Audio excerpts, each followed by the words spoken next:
الحمد للہ رب العالمین والصلاة والسلام علی سید المرسلین وعلی آلہ واصحابہ اجمعین، اما بعد فاعوذ باللہ من الشیطان الرجیم، بسم اللہ الرحمن الرحیم۔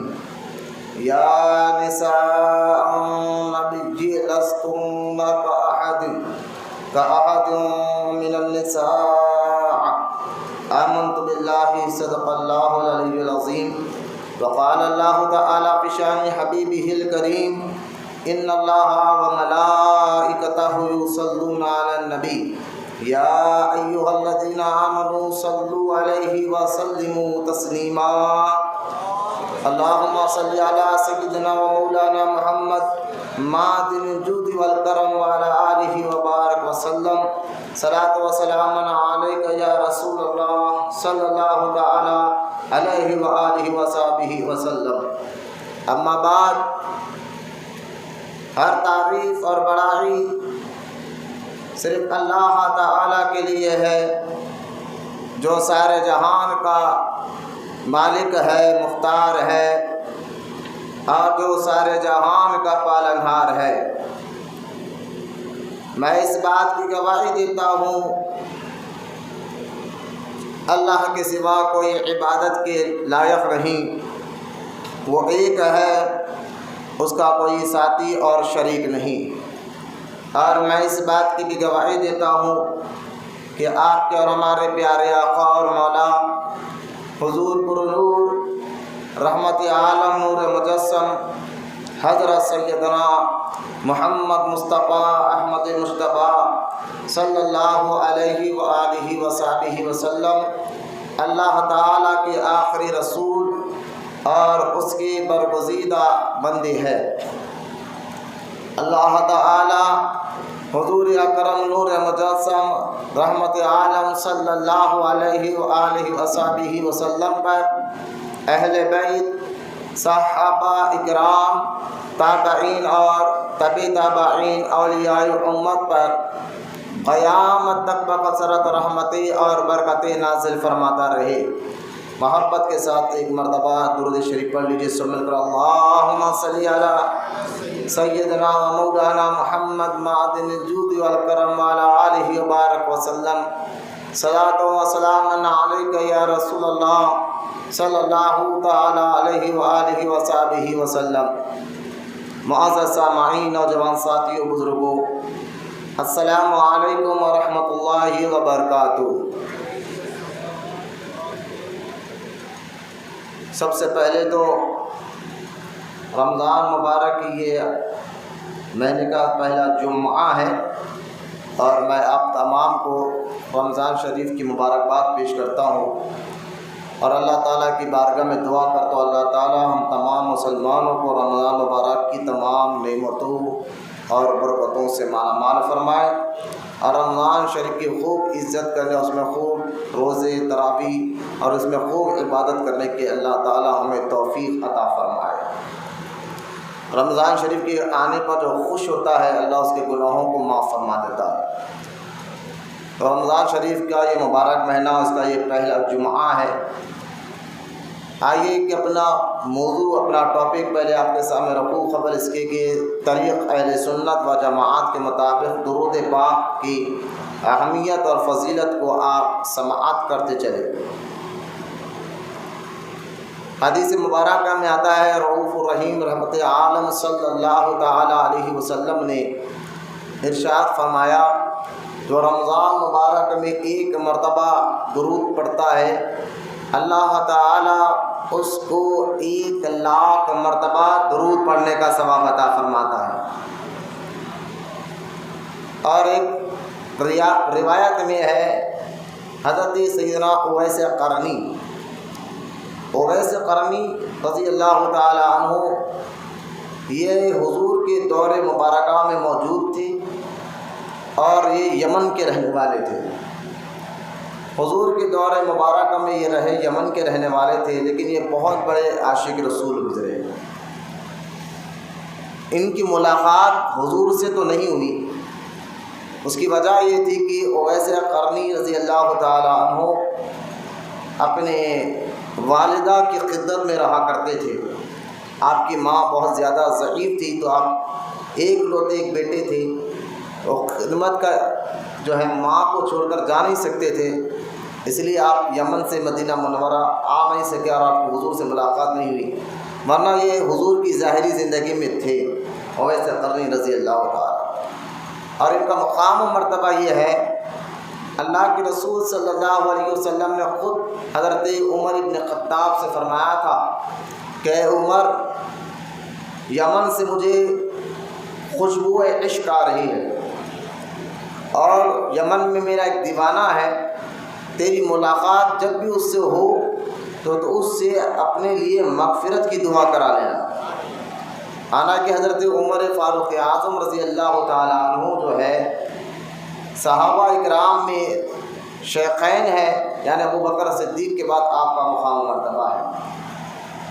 اب جب حضور کی دنیا سے جانے کے بعد، ابو بکر صدیق کے بھی دنیا سے جانے کے بعد حضرت فاروق اعظم کا دور آیا، اور آپ کے دور میں اسلام جب پھیلنے لگا، مسلمان جہاد کے لیے کونے کونے کو دنیا کے کونے کونے جانے لگے، تو دور کنٹری کے مسلمان پہلے مدینے میں جمع ہوتے تھے، پھر فاروق اعظم ان کو کہاں بھیجا کرتے تھے۔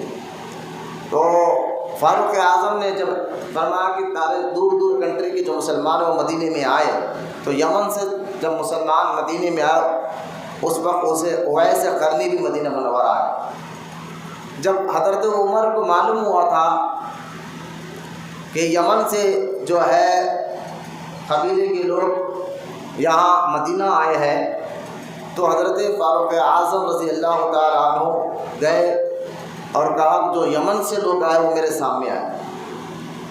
تو کچھ یمنی لوگ سامنے آیا، اتفاق کی بات ہے حضرت فاروق اعظم نے ڈائریکٹ اویس قرنی سے ہی بات کی، فرمایا تم اویس کو پہچانتے ہو؟ تو اویس قرنی نے فرمایا میں ہی اویس ہوں۔ پھر فاروق اعظم کو حضور نے جو نشانیاں بتائی تھی کہ اویس قرنی کے کھاندے پہ نشان ہوگا، جسم میں ویٹ دھبے ہوں گے، اور حولیہ بھی حضور نے بتا دیا تھا، یہ بھی دیکھیے آپ دیوانوں کو سرکار سب جانتے ہیں۔ خیر فاروق اعظم نے ان سے دعا کروائی۔ میں اویس قرنی کے بارے میں یہ باتیں آپ کو کسی سے بتا رہا ہوں، میں درود پاک کے بارے میں ایک بات ان کے ذریعے سے آپ کو سمجھانا چاہتا ہوں۔ یعنی اویس قرنی اتنے بڑے بزرگ ہیں، تابعی ہیں اور عاشق رسول ہے، حضور نے ان سے فرمایا تھا فاروق اعظم سے جب یہ ملے تو ان سے دعا اپنے لیے دعا کرا لینا۔ تو وہ حضرت اویس قرنی کے بارے میں ایک بزرگ فرماتے ہیں فاروق اعظم سے ملاقات کے بعد ان کا چرچا بہت دور دور تک ہو گیا تھا، لوگوں کو معلوم ہوا کہ اویس قرنی کون ہے، تو بہت سے صحابہ بہت سے تابعی بزرگان دین ان سے ملاقات کے لیے جاتے تھے۔ ایک بزرگ فرماتے میں یمن گیا، کیونکہ اویس قرنی یمن سے مدینہ آئے، مدینہ سے پھر جنگوں میں کرتے کرتے کوفہ، بغداد کا علاقہ ہے کوفہ، وہاں رہنے لگے تھے۔ تو اب وہ بزرگ فرماتے میں کوفہ میں مجھے معلوم ہوا اویس قرنی یہیں پر ہے، تو میں اویس قرنی کی تلاش کرتے کرتے دریائے فرات کے پاس پہنچا، وہاں مجھے اویس قرنی سے ملاقات ہو گئی۔ میری زندگی میں پہلی بار ملاقات تھی، میں نے اویس قرنی کو دیکھا، پہچانا اور ان کو سلام کیا، تو انہوں نے سلام کا جواب دیا اور ساتھ میں میرا نام بھی لیا۔ وہ بزرگ فرماتے ہیں کہ اے اویس قرنی، میں تو زندگی میں پہلی مرتبہ آپ سے مل رہا ہوں اور آپ مجھے جانتے ہیں اور میرے نام کو بھی جانتے ہیں اور میرے والد کے بھی نام کو جانتے ہیں۔ تو اویس قرنی رضی اللہ تعالیٰ عنہ نے فرمایا تھا کہ جس کو اللہ تعالیٰ اپنا محبوب بنا لیتا ہے، جو اللہ تعالیٰ کا دوست ہوتا ہے، پھر اللہ تعالیٰ اپنے دوستوں کی پہچان اپنے دوست کو بتا دیتا ہے۔ پھر وہ بزرگ فرماتے ہیں اے اویس قرنی کوئی نصیحت کرے، تو اویس قرنی نے ایک نصیحت فرمائی تھی، فرمایا اگر تم اللہ تعالیٰ کا قرب حاصل کرنا چاہتے ہو زیادہ سے زیادہ تو حضور پر درود پڑھا کرو۔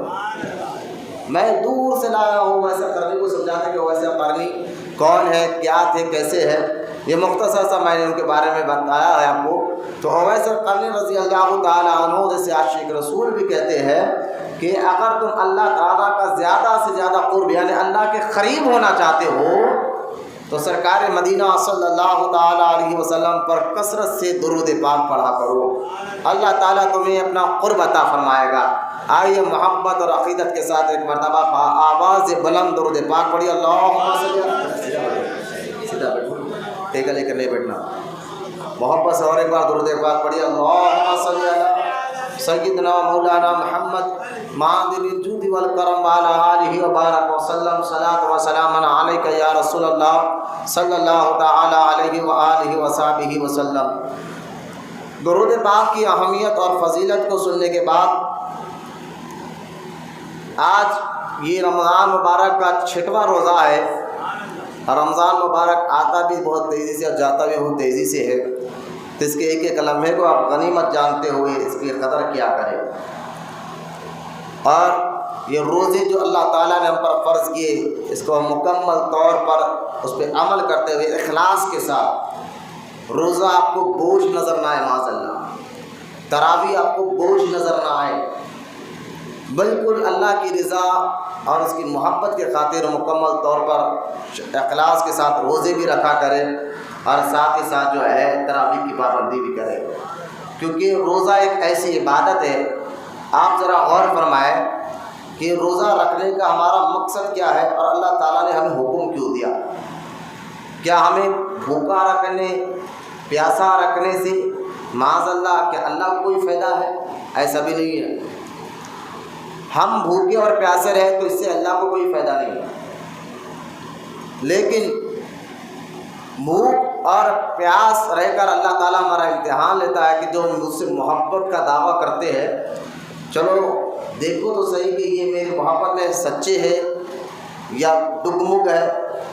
لہٰذا جو واقعی اللہ رسول سے محبت کرتا ہے وہ کبھی روزہ نہیں چھوڑتا بلا وجہ۔ روزہ چھوڑنے کی کوئی وجوہات بھی ہوتی ہے مزاج کو لے کر، لیکن چھوٹی چھوٹی وجوہات پر روزہ، سر میں درد آئے، بخار آ جائے اور روزہ چھوڑنا یہ اچھی چیز نہیں ہے، اور یہ سچے اللہ رسول کے عاشق کی پہچان بھی نہیں ہے۔ روزے کے بارے میں آپ اکثر سنتے رہتے ہیں کہ میں آپ کو بتاؤں روزے کا مقصد کیا ہے۔ ایک تو روزہ رکھنے کا مقصد اللہ تعالیٰ نے قرآن میں فرما دیا لعلکم تتقون، یعنی تمہیں بھوکا اور پیاسا رکھنے کا اہم مقصد اور اس کا وجہ یہ ہے کہ تم متقی اور پرہیزگار بنو۔ روزہ رکھنے سے جو میں نے گزشتہ جمعہ میں بھی بیان کیا تھا کہ روزہ رکھنے سے جو ہے بندے کے اندر پاکیزگی آتی ہے، اس کے خیال، اس کی سوچ میں ستھرائی آتی ہے، پاکیزگی آتی ہے، اور اس کا دل میں نیک اور اچھے خواہشات آتے ہیں، کیونکہ حدیث پاک میں آتا ہے، سرکار دو عالم صلی اللہ علیہ وسلم نے فرمایا جس طرح تمہارے جسم کے رگوں کے اندر خون دوڑتا ہے، اسی طرح شیطان تمہارے خون کے ساتھ دوڑا کرتا ہے رگوں میں۔ اور شیطان کیا ہے؟ قرآن میں ایک نہیں کئی آیتیں قرآن میں جس میں اللہ تعالیٰ نے فرمایا کہ شیطان تمہارا کھلا دشمن ہے، شیطان ہمارا دشمن ہے، یہ اللہ نے فرمایا قرآن میں، اور ایک نہیں کئی آیتیں ہیں۔ اور آپ جانتے ہیں کہ اگر ہم کو پتہ چل جائے فلاں آدمی ہمارا جان کا دشمن ہے تو ہم اس سے بہت احتیاط کرتے ہیں اور اس کے بچنے کے سارے طریقے اپناتے ہیں۔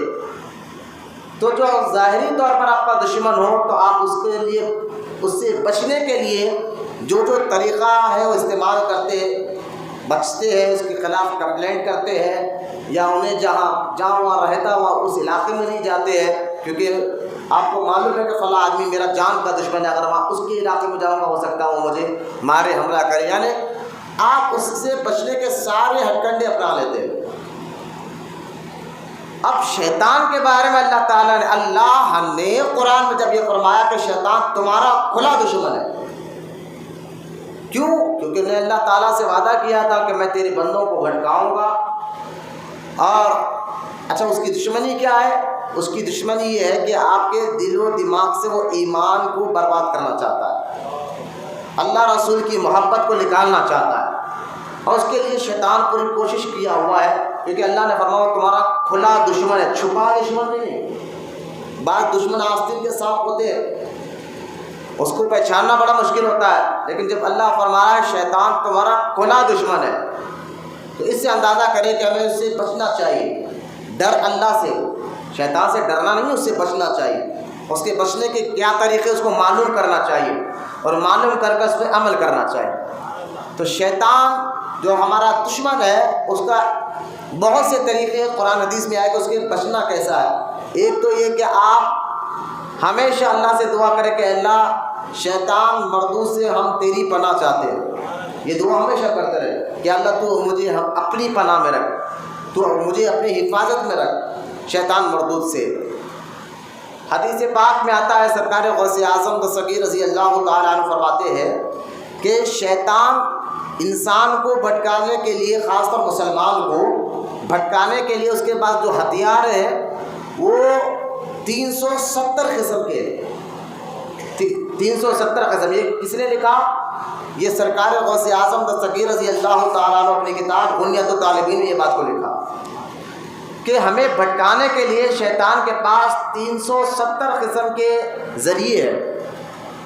اور سرکار غوث اعظم فرماتے ہیں ڈرو نہیں۔ آگے غوث اعظم نے فرمایا جو بندہ اللہ کی پناہ طلب کرتا ہے، یعنی یہ کہتا ہے اعوذ باللہ من الشیطان الرجیم، اے اللہ میں تیری پناہ میں آنا چاہتا ہوں شیطان مردود سے، تو جو بندہ اللہ تعالیٰ کی پناہ کو طلب کرتا ہے، اللہ سے کہتا ہے اللہ میری مدد فرما، مجھے اپنی حفاظت میں لے لے، تو سرکار غوث اعظم فرماتے ہیں کہ اللہ تعالیٰ اس بندے پر دن میں 370 مرتبہ نظر ڈالتا ہے، اور ہر نظر میں شیطان کے ایک وار کو ختم کر دیتا ہے۔ لہٰذا جہاں شیطان جن ذریعے سے آپ کو بھٹکائے گا، اور اس سے مقابلہ کرنا بھی بہت آسان ہے، کیونکہ اللہ تعالیٰ نے فرمایا کہ تم اپنی پناہ کے لیے مجھ سے دعا کرتے رہو، یعنی اللہ کی پناہ مانگتے رہو تو شیطان مردود سے حفاظت ہوگی۔ ایک تو یہ ذریعہ، اور سب سے بہترین ذریعہ وہ روزہ ہے۔ شیطان سے لڑنے کا سب سے بہترین ذریعہ کیا ہے؟ روزہ ہے، کیونکہ حدیث میں سرکار نے فرمایا کہ شیطان تمہارے رگوں کے، آپ کہیں گے شیطان تو رمضان مبارک میں قید ہو جاتا ہے، بولے یقیناً جو شیطان قید ہوتا ہے، لیکن ایک شیطان ہے جس کو حمزات کہتے ہیں، شیطان کے بھی نام ہے، میں انشاءاللہ کبھی، اور یہ شیطان بولتے کہ آپ کا ذہن فلموں میں ڈراموں میں دیکھنے والے شکلیں جیسے نہیں آنا ذہنوں میں، وہ ایسے شکلیں یہ فلمیں ڈراموں میں ہوتے ہیں، حقیقت میں نہیں ہوتے، حقیقت میں اس کا چہرہ کچھ اور ہوتا ہے۔ یہ خالی فلمیں ڈراموں میں شیطان ایسا ہوتا ہے ایسا ہوتا ہے تو ہمارا ذہن خراب ہو جاتا ہے، تو ہم آنکھ بند کریں تو شیطان ہوتی ڈرانی چہرے ہمارے آنکھوں میں آ جاتے ہیں۔ ایسا نہیں ہے، شیطان یقیناً ڈرانی چہرے والا ہے کہ اس کو کوئی دیکھ نہیں سکتا، اگر دیکھے گا تو کوئی اس کے سامنے ٹھہر نہیں سکتا، لیکن جہاں شیطان مردود کے اندر اتنی طاقت ہے وہاں اللہ تعالیٰ نے اس کو بچنے کے آسان ذریعے بھی ہمیں بتائے۔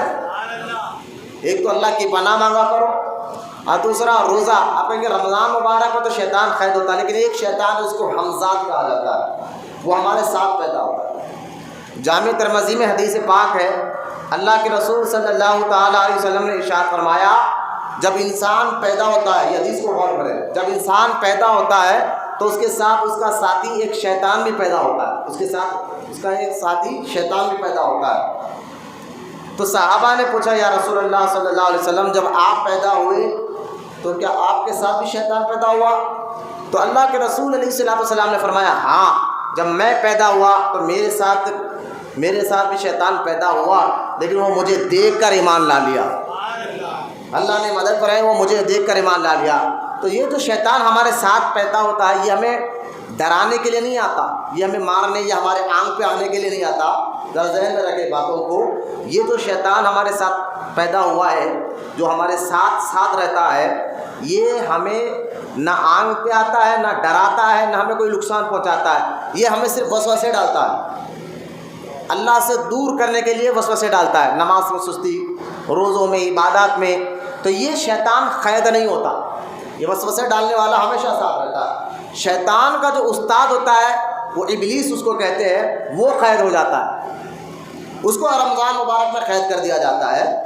تو یعنی استاد کو قید کرنے سے شاگردوں کی طاقت تھوڑی کم ہو جاتی ہے، یہ شاگرد جو ہے وہ رہتے ہیں لیکن ان کا استاد قید ہو جاتا ہے۔ اس لیے رمضان مبارک میں جو شیطان کا استاد ہے ابلیس، وہ تو قید ہوتا ہے، تو اب برے سے برا آدمی نیکی کرتے ہوئے نظر آتا ہے، پھر ابلیس قید ہو گیا۔ تو ہمارے ساتھی جو حمزات ہے یہ ہمارے ساتھ رگوں میں پھرتا ہے، ہمیں وسوسے ڈالتا ہے۔ سورہ ناس میں اللہ تعالیٰ نے نہیں فرمایا الذی یوسوس فی صدور الناس، اور تمہیں وسوسے ڈالتا ہے کون؟ من الجنۃ والناس، وہ جنات ہے اور انسان ہے جو تمہیں وسوسے ڈالتا ہے۔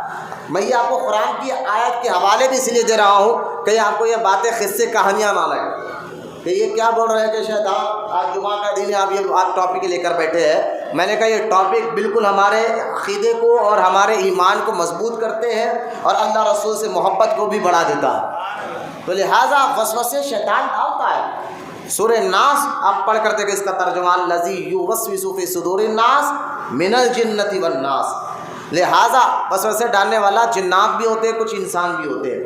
تو شیطان ہمارے ساتھ رہ کر وسوسے ڈالتا ہے، ہمارے جسم میں جو رگوں میں خون دوڑتا ہے اس کے ساتھ شیطان بھی دوڑتا ہے۔ تو سرکار نے فرمایا اگر اس کی طاقت کو کمزور کرنا چاہتے ہو تو روزہ رکھا کرو۔ تو روزہ جو ہے بندے کی پاکیزگی بھی ہے، اندر کی روحانیت بھی بڑھتی ہے۔ میں نے جیسا جمعہ میں کہا کہ روزے سے نفسانی خواہشات بھی کمزور ہوتے ہیں، شیطان جو ہمارے ساتھ ہے اس کے ہر کنڈے بھی کمزور ہوتے ہیں کہ ایک بندہ جب بھوک اور نڈھال ہوتا ہے نا تب اس کے ذریعے سے وہ اللہ کی عبادت کرنے کو اس کا دل چاہتا ہے، زیادہ دل چاہتا ہے۔ تو روزہ ایک ذریعہ ہے اللہ کو راضی کرنے کا۔ روزہ رکھنے کا اہم مقصد کیا ہے؟ اللہ تعالیٰ چاہتا ہے لعلکم تتقون، کہ تم اس لیے روزہ رکھو کہ تاکہ تم متقی اور پرہیزگار بن جاؤ۔ روزہ رکھنے سے دل پاک ہوتا ہے، ذہن پاک ہوتا ہے، روح پاک ہوتی ہے اور جسم تو پاک ہوتا ہی ہے، باطنی فائدے بھی ہے۔ اب روزے کا انعام کیا دیا؟ ذرا بھی غور کرنے کی بات، روزے کا انعام کیا دیا؟ تو حدیث پاک میں آتا ہے کہ نبی کریم صلی اللہ تعالیٰ علیہ وسلم نے ارشاد فرمایا کہ روزہ اللہ کے لیے ہے۔ اللہ نے فرمایا کہ حضور کے ذریعے، حدیث قدسی ہے، روزہ اللہ کے لیے ہے اور اللہ فرماتا ہے اس کی جزا میں خود دوں گا۔ اور ایک حدیث پاک میں آتا ہے، روایت میں آتا ہے کہ اللہ تعالیٰ فرماتا ہے روزہ میرے لیے ہے اور اس کی جزا میں خود ہوں۔ دیکھیں آپ دونوں لفظ میں فرق ہے۔ ایک روایت میں کہ اس کی روزے دار کو جزا میں خود دوں گا، اللہ فرما رہا ہے۔ بولو یار سبحان اللہ۔ یہ اللہ تعالیٰ کتنا بڑا انعام روزے داروں کو دے رہا ہے، تو خوش ہونا چاہنے کی بات ہے، چہرے سے خوشی کا اظہار کرے۔ اللہ کیا فرما رہا ہے غور کرے۔ اللہ تعالیٰ فرما رہا ہے کہ روزہ میرے لیے، میں خود اس کی جزا دوں گا۔ اور ایک روایت میں اللہ فرماتا ہے روزہ میرے لیے ہے اور میں اس کی جزا کیا ہے؟ اللہ فرماتا ہے اس کی جزا میں خود ہوں۔ اللہ فرماتا ہے میں خود اس سے مل جاتا ہوں۔ آپ اس کو یوں سمجھیے، آپ ہم نماز بھی پڑھتے ہیں کس کے لیے؟ اللہ کے لیے۔ ہم حج بھی کر رہے ہیں جن کو اللہ دولت دی، کس لیے کر رہے ہیں بھائی؟ بولے اللہ کے لیے۔ ہم جن کو اللہ تعالیٰ نے دولت دی، مال دیا، وہ دولت اور مال دینے کے بعد وہ بندہ جب زکوٰۃ خیرات کرتا ہے اس سے پوچھو کس لیے کر رہا ہے؟ بولے اللہ کے لیے۔ ہم ماں باپ کی خدمت کرتے ہیں کہ اللہ راضی ہو جائے، ہم حلال روٹی کماتے ہیں کہ اللہ راضی ہو جائے، ہم رشتہ داروں کا خیال رکھتے ہیں تاکہ اللہ راضی ہو جائے، ہم نیک کام کرتے تاکہ اللہ راضی ہو جائے۔ ہمارا ہر کام اللہ ہی کے لیے ہوتا ہے، نماز بھی اللہ کے لیے، روزہ بھی اللہ کے لیے، زکوٰۃ بھی اللہ کے لیے، حج بھی اللہ کے لیے، ماں باپ کی خدمت بھی، ہر اچھے اور نیک کام ہمارا اللہ ہی کے لیے ہوتا ہے۔ لیکن یہاں اب غور کریں، کہیں پر اللہ تعالیٰ نے یہ نہیں کہا کہ نماز پڑھو میں مل جاؤں گا، حج کرو تو میں مل جاؤں گا۔ ارے بھائی ہر عبادت اللہ ہی کے لیے ہے، تو اللہ نے کہیں پر یہ نہیں فرمایا کہ نماز پڑھنے سے میں مل جاؤں گا، حالانکہ ملتا ہے، لیکن یہ نہیں کہا کہ مل جاؤں گا، لیکن روزے کے لیے فرمایا کہ روزہ رکھو تو میں خود مل جاؤں گا۔ اس کی وجہ کیا ہے؟ تو روزے کے اندر ایک صفت ہے، ایک خوبی ہے روزے کے اندر، جس صفت کے ذریعے، اس خوبی کے ذریعے، وہ صفت جو روزے دار کے اندر ہے وہ صفت اللہ ہی میں بھی ہے، وہ صفت اللہ میں بھی ہے۔ آپ یوں سمجھیے کہ اللہ نماز پڑھنے کا حکم دیتا ہے لیکن پڑھتا نہیں، کیونکہ اللہ نماز پڑھنے سے پاک، جس میں جسمانیت سے اللہ پاک ہے۔ لہٰذا نماز ہم پڑھیں، حکم اللہ دے رہا ہے، لیکن ہم اللہ نماز نہیں پڑھتا. ہم جس کے لیے نماز پڑھے وہ اللہ ہے. ہم اللہ کے لیے نماز پڑھے تو اللہ سے بڑا کون ہو سکتا ہے؟ کیونکہ ہم ایک ہی خدا کی عبادت کرتے ہیں. یہ ہمارا ایمان عقیدہ، ہم اللہ ہی کی عبادت کرتے ہیں. ہم مزارات پر بھی آتے ہیں، بزرگان دین کی درگاہوں پر بھی آتے ہیں، تو قبروں کی ہم عبادت نہیں کرتے، ان کے وسیلے سے اللہ کو راضی کرتے ہیں. یہ آج تک وہابیوں کو سمجھ میں نہیں آیا، جو ہمیں تانا دیتے ہیں کہ تم یہ قبر کی پوجا کرتے ہو. میں نے کہا تمہیں پتہ نہیں بے بچو، تم جو ہے خالی غیر نٹو خوروں کو بول سکتے ہو، تو اگر تم اپنے باپ کے اماں کے ایک لوتے ایک بیٹے ہو یا واقعی ماں کے لاڑلے ہو، ماں نے تمہیں جنا ہے، تو کبھی اہل سنت و جماعت کے عالم کے سامنے بیٹھ کر بات کرو، وہ بتائیں گے کہ ہم خبروں کی پوجا نہیں کرتے، خبروں کے ذریعے سے اللہ کو راضی کرتے ہیں، قبر والوں کے ذریعے سے جو اللہ کے نیک اور محبوب بندے ہیں. تو ہمیں تانا مت دو، ورنہ ہم تمہاری باتوں کو تمہارے منہ میں گاڑ کر بات کر سکتے ہیں.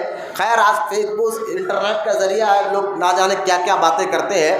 میں آپ کو بتانا یہ چاہ رہا ہوں، نماز ہم اللہ کے لیے پڑھتے ہیں، ہر عبادت ہم اللہ ہی کے لیے کرتے ہیں، لیکن نماز سے اللہ پاک، یعنی نماز اللہ نہیں پڑھتا، وہ پاک ہے اس سے، کیونکہ اللہ سے بڑا کون ہو سکتا ہے؟ معاذ اللہ. اللہ ساری کائنات کا پالنے والا، سب سے بڑا، بولیے یار اللہ. ہاں بزرگان دین کہتے ہیں جب اللہ چاہتا نا کوئی بندہ میرا نام لے تبھی اس کے منہ سے نکلتا ہے اللہ. آپ بولتے ہیں ساری کائنات کا پالنے والا، سب کو دینے والا، سب سے ساری کائنات کا پالنہار، سب کو بنانے والا، سب کو اللہ نے بنایا ہے، اللہ کو کسی نے نہیں بنایا. سب کو اللہ نے پیدا کیا ہے، اللہ کو کسی نے پیدا نہیں کیا. کیونکہ سورہ اخلاص میں ہم نہیں پڑھتے لم یلد ولم یولد. اللہ تو کسی سے جنا، اللہ فرماتا ہے نہ میں کسی سے جنا ہوں نہ میں نے کسی کو جنا ہے، یعنی اس کی کوئی اولاد نہیں، اس کی کوئی ماں باپ نہیں. تو ساری عبادتیں اللہ کے لیے. اللہ نماز کا حکم دے لیکن اللہ نماز نہیں پڑھتا. اللہ حج کا حکم دے لیکن اللہ حج سے پاک. لیکن روزہ، غور کرے، روزے میں ایک ایسی خوبی ہے، وہ خوبی بندے میں بھی آتی ہے، روزے دار بندے میں، اور وہ خوبی اللہ میں بھی ہے. میں اس خوبی کو صفت کہتے ہیں. کیا کہتے ہیں؟ صفت. اب وہ خوبی کیا ہے جو بندے میں بھی ہے اور اللہ میں بھی ہے؟ میں آپ کو شرک نہیں بتا رہا ہوں، میں آپ کو خوبی بتا رہا ہوں. ایک صفت اللہ کے اندر ہے تو وہ صفت اللہ نے بندوں کو بھی دیا ہے. یوں سمجھیے آپ. وہ کیا ہے؟ بولے وہ روزہ ہے. کیسا کہ بندہ روزے کی حالت میں بھوکا اور پیاسا رہتا ہے، اور اللہ بھی بھوک اور پیاس سے پاک ہے. اللہ کو بھوک نہیں، پیاس نہیں، تو اللہ کے اندر یہ صفت ہے کہ وہ بھوکا ہے، بھوک اور پیاس سے پاک ہے، اس کو بھوک لگتی نہیں، پیاس لگتی نہیں، اس سے پاک ہے. تو روزے دار بھی روزے کی حالت میں اللہ کی صفت اپنے اندر لا لیتا، اور اس کے اندر یہ خوبی آیا کہ وہ بھی بھوکا اور پیاسا رہتا ہے چند گھنٹوں کے لیے. تو جب بندہ اللہ جیسی صفت اپنے اندر لا لیتا ہے اور بھوکا اور پیاسا رہتا ہے، کیونکہ اللہ بھی بھوک اور پیاس سے پاک ہے، بندہ بھی روزے کی حالت میں بھوک اور پیاس اپنا لیتا ہے، تو اللہ فرماتا ہے میرے جیسی صفت اس نے اپنائی ہے. اب روزے کا بدلہ کیا ہے؟ بولے نماز کا بدلہ تو اس کو جنت، نمازی کو تو میں جنت میں ڈال لوں گا، حاجی کو تو میں جنت میں ڈال لوں گا، اور زکوٰۃ دینے والے کو تو میں جنت میں ڈالوں گا، اور جو ماں باپ کی خدمت کرتے ہیں میں ان کو جنت میں ڈالوں گا، جو نیکی کرتے ہیں میں اس کو جنت میں ڈالوں گا. لیکن جو روزہ رکھتے ہیں اس کو جنت ملے گی، لیکن ساتھ ہی ساتھ جنت کا مالک بھی اس کو مل جائے گا. یعنی اللہ خود کہتا میں اس کو مل جاتا ہوں. تو روزے کی ایک خاصیت ہے کہ بندہ اللہ کے بہت زیادہ، روزے دار بندہ اللہ تعالیٰ کے بہت زیادہ قریب ہو جاتا ہے، کیونکہ بندے کے اندر وہ اللہ جیسی صفت آ جاتی ہے. ایک بار روزے کے بارے میں امام محمد غزالی، حالانکہ میرا یہ موضوع آج کا، کیونکہ روزے کے متعلق گزشتہ جمعہ میں نے فضائل رمضان اور رمضان مبارک کیسے گزارے، روزے کے بارے میں، روزے کی کچھ شرائط میں نے الحمدللہ کہ نیت کے بارے میں اور سحری کے بارے میں جو عموماً ہمارے اندر غلطیاں ہوتی ہیں، اس پر میں نے جمعہ میں خطاب کیا تھا. آج کا میرا موضوع روزہ نہیں ہے، آج کا میرا موضوع تو اہم یہ ہے کہ روزے کا جو پہلا عشرہ ہوتا ہے اور 6واں روزہ ہے، اسی پہلے عشرے میں حضرت سیدہ بی بی خدیجہ الکبریٰ رضی اللہ تعالی عنہ کا عرس مبارکہ، جو حضور کی مقدس بیوی ہے۔ تو آج ہمیں بی بی خدیجہ کے بارے میں کچھ باتیں سننا ہے، لیکن پہلے میں آپ کا ذہن بنا رہا ہوں کہ روزے کے متعلق کچھ چند باتیں بتا کر پھر میں اپنے موضوع، اپنے ٹاپک پر جو آیت میں نے سورہ احزاب کی پڑھی ہے آپ کے سامنے، وہ آیت کا معنی بھی آپ کو بتاؤں گا، اور آپ کو شان امہات المومنین میں بی بی خدیجہ الکبریٰ رضی اللہ تعالیٰ عنہ کا مقام و مرتبہ کیا ہے وہ بھی آپ کے سامنے بتاؤں گا انشاءاللہ۔ اب غور کریں، روزے کے بارے میں ایک آخری بات سن کر ہم اپنے بات کو یعنی خدیجہ الکبریٰ رضی اللہ تعالیٰ عنہ کی سیرت مبارکہ کی طرف آتے ہیں۔ روزے کے بارے میں امام محمد غزالی رحمۃ اللہ تعالیٰ علیہ فرماتے ہیں، اب جبکہ آپ روزہ جانیں گے روزہ رہنے کا مقصد کیا ہے، تو آپ کے ذہن کی پاکیزگی ہو، آپ نیک بنے، متقی و پرہیزگار بنے۔ اور روزہ رکھنے سے ملتا کیا ہے؟ اللہ فرماتا میں خود اسے مل جاتا ہوں۔ جب یہ سمجھ گیا تو روزے کے بارے میں ایک اور بات سمجھنا ضروری ہے کہ روزے دار بھی 3 قسم کے ہوتے ہیں۔ روزے دار 3 قسم کے ہوتے ہیں، کیونکہ امام محمد غزالی رحمۃ اللہ تعالیٰ علیہ فرماتے ہیں ایک عوام روزہ رکھتی ہے، عوام کا روزہ، اور ایک ہے خاص لوگوں کا روزہ جو اللہ کے نیک بندے ہیں، اور ایک ہوتا ہے خاص الخاص بندوں کا روزہ۔ امام محمد غزالی رحمۃ اللہ تعالیٰ علیہ فرماتے ہیں اب ان تینوں میں فرق لانے کے سمجھنے کے لیے ایک بات سمجھنا ضروری ہے۔ پہلے آپ یہ سمجھیں کہ روزے کا مطلب کیا ہے۔ ہم روزہ ہے، اگر آپ سے پوچھیں کہ ٹھیک ہے چلو آپ روزہ ہے، روزے کا معنی بتا دیجیے، اب روزے کا مطلب کیا ہے، تو اللہ ماشاءاللہ چند لوگ کو معلوم ہوگا کہ روزے کا مطلب کیا ہے۔ یہ حال ہمارا ہوگا دین سے دوری سے۔ خیر، روزے کا مطلب ہے رکنا۔ روزے کا مطلب کیا ہے؟ رک جانا۔ کن کاموں سے رکنا؟ 3 کاموں سے رک جانا۔ جو یہ 3 کاموں کو کرنے سے رک جاتا ہے اس کو روزے دار کہتے ہیں۔ اور 3 کام کیا ہے؟ بولے کھانا کھانے سے روک لینا، بیٹا ہاتھ ایسا لے کے مت بیٹھو، کھانا کھانے سے رک جانا، پانی پینے سے رک جانا، اور شادی شدہ ہو تو بیوی کے قریب روزے کی حالت میں نہیں جا سکے، جماع کرنے سے رک جانا۔ تو یہ 3 کاموں سے جو اپنے آپ کو روکے رکھتا ہے اس کو کہتے ہیں روزہ۔ تو روزے کا یہ عربی لفظ ہے، معنی کیا ہے؟ اپنے آپ کو روکے رکھنا، روکے رکھنا۔ اب غور کریں، 3 کام جو کرتا ہے وہ روزے دار، کھانے سے، پانی سے، بیوی کے قریب جانے سے۔ امام محمد غزالی فرماتے ہیں ان روزے دار میں 3 قسم کے روزے دار ہوتے ہیں۔ اب پہلے قسم کا وہ عام آدمی جو یہ 3 کاموں سے تو رک جائے، وہ روزے تو ہے لیکن جھوٹ سے نہ روکے، غیبت سے نہ روکے، روزے کی حالت میں گالی سے نہ روکے، روزے کی حالت میں جھوٹ بولنے سے نہ روکے، روزے کی حالت میں گناہ کرنے سے، حالانکہ 3 کاموں سے تو رکے ہوا ہے، وہ کھانے سے، پینے سے، بیوی کے قریب جانے سے، لیکن جھوٹ سے نہیں روکا اور گلوں سے نہیں روکا، وہ حرام کا پناہ یعنی لوگوں کو نقصان پہنچانے سے نہیں رکا۔ تو یہ جو روزہ ہے جو 3 کاموں سے تو رک جائے وہ عام آدمی کا روزہ ہوتا ہے، عوام کا روزہ ہوتا ہے۔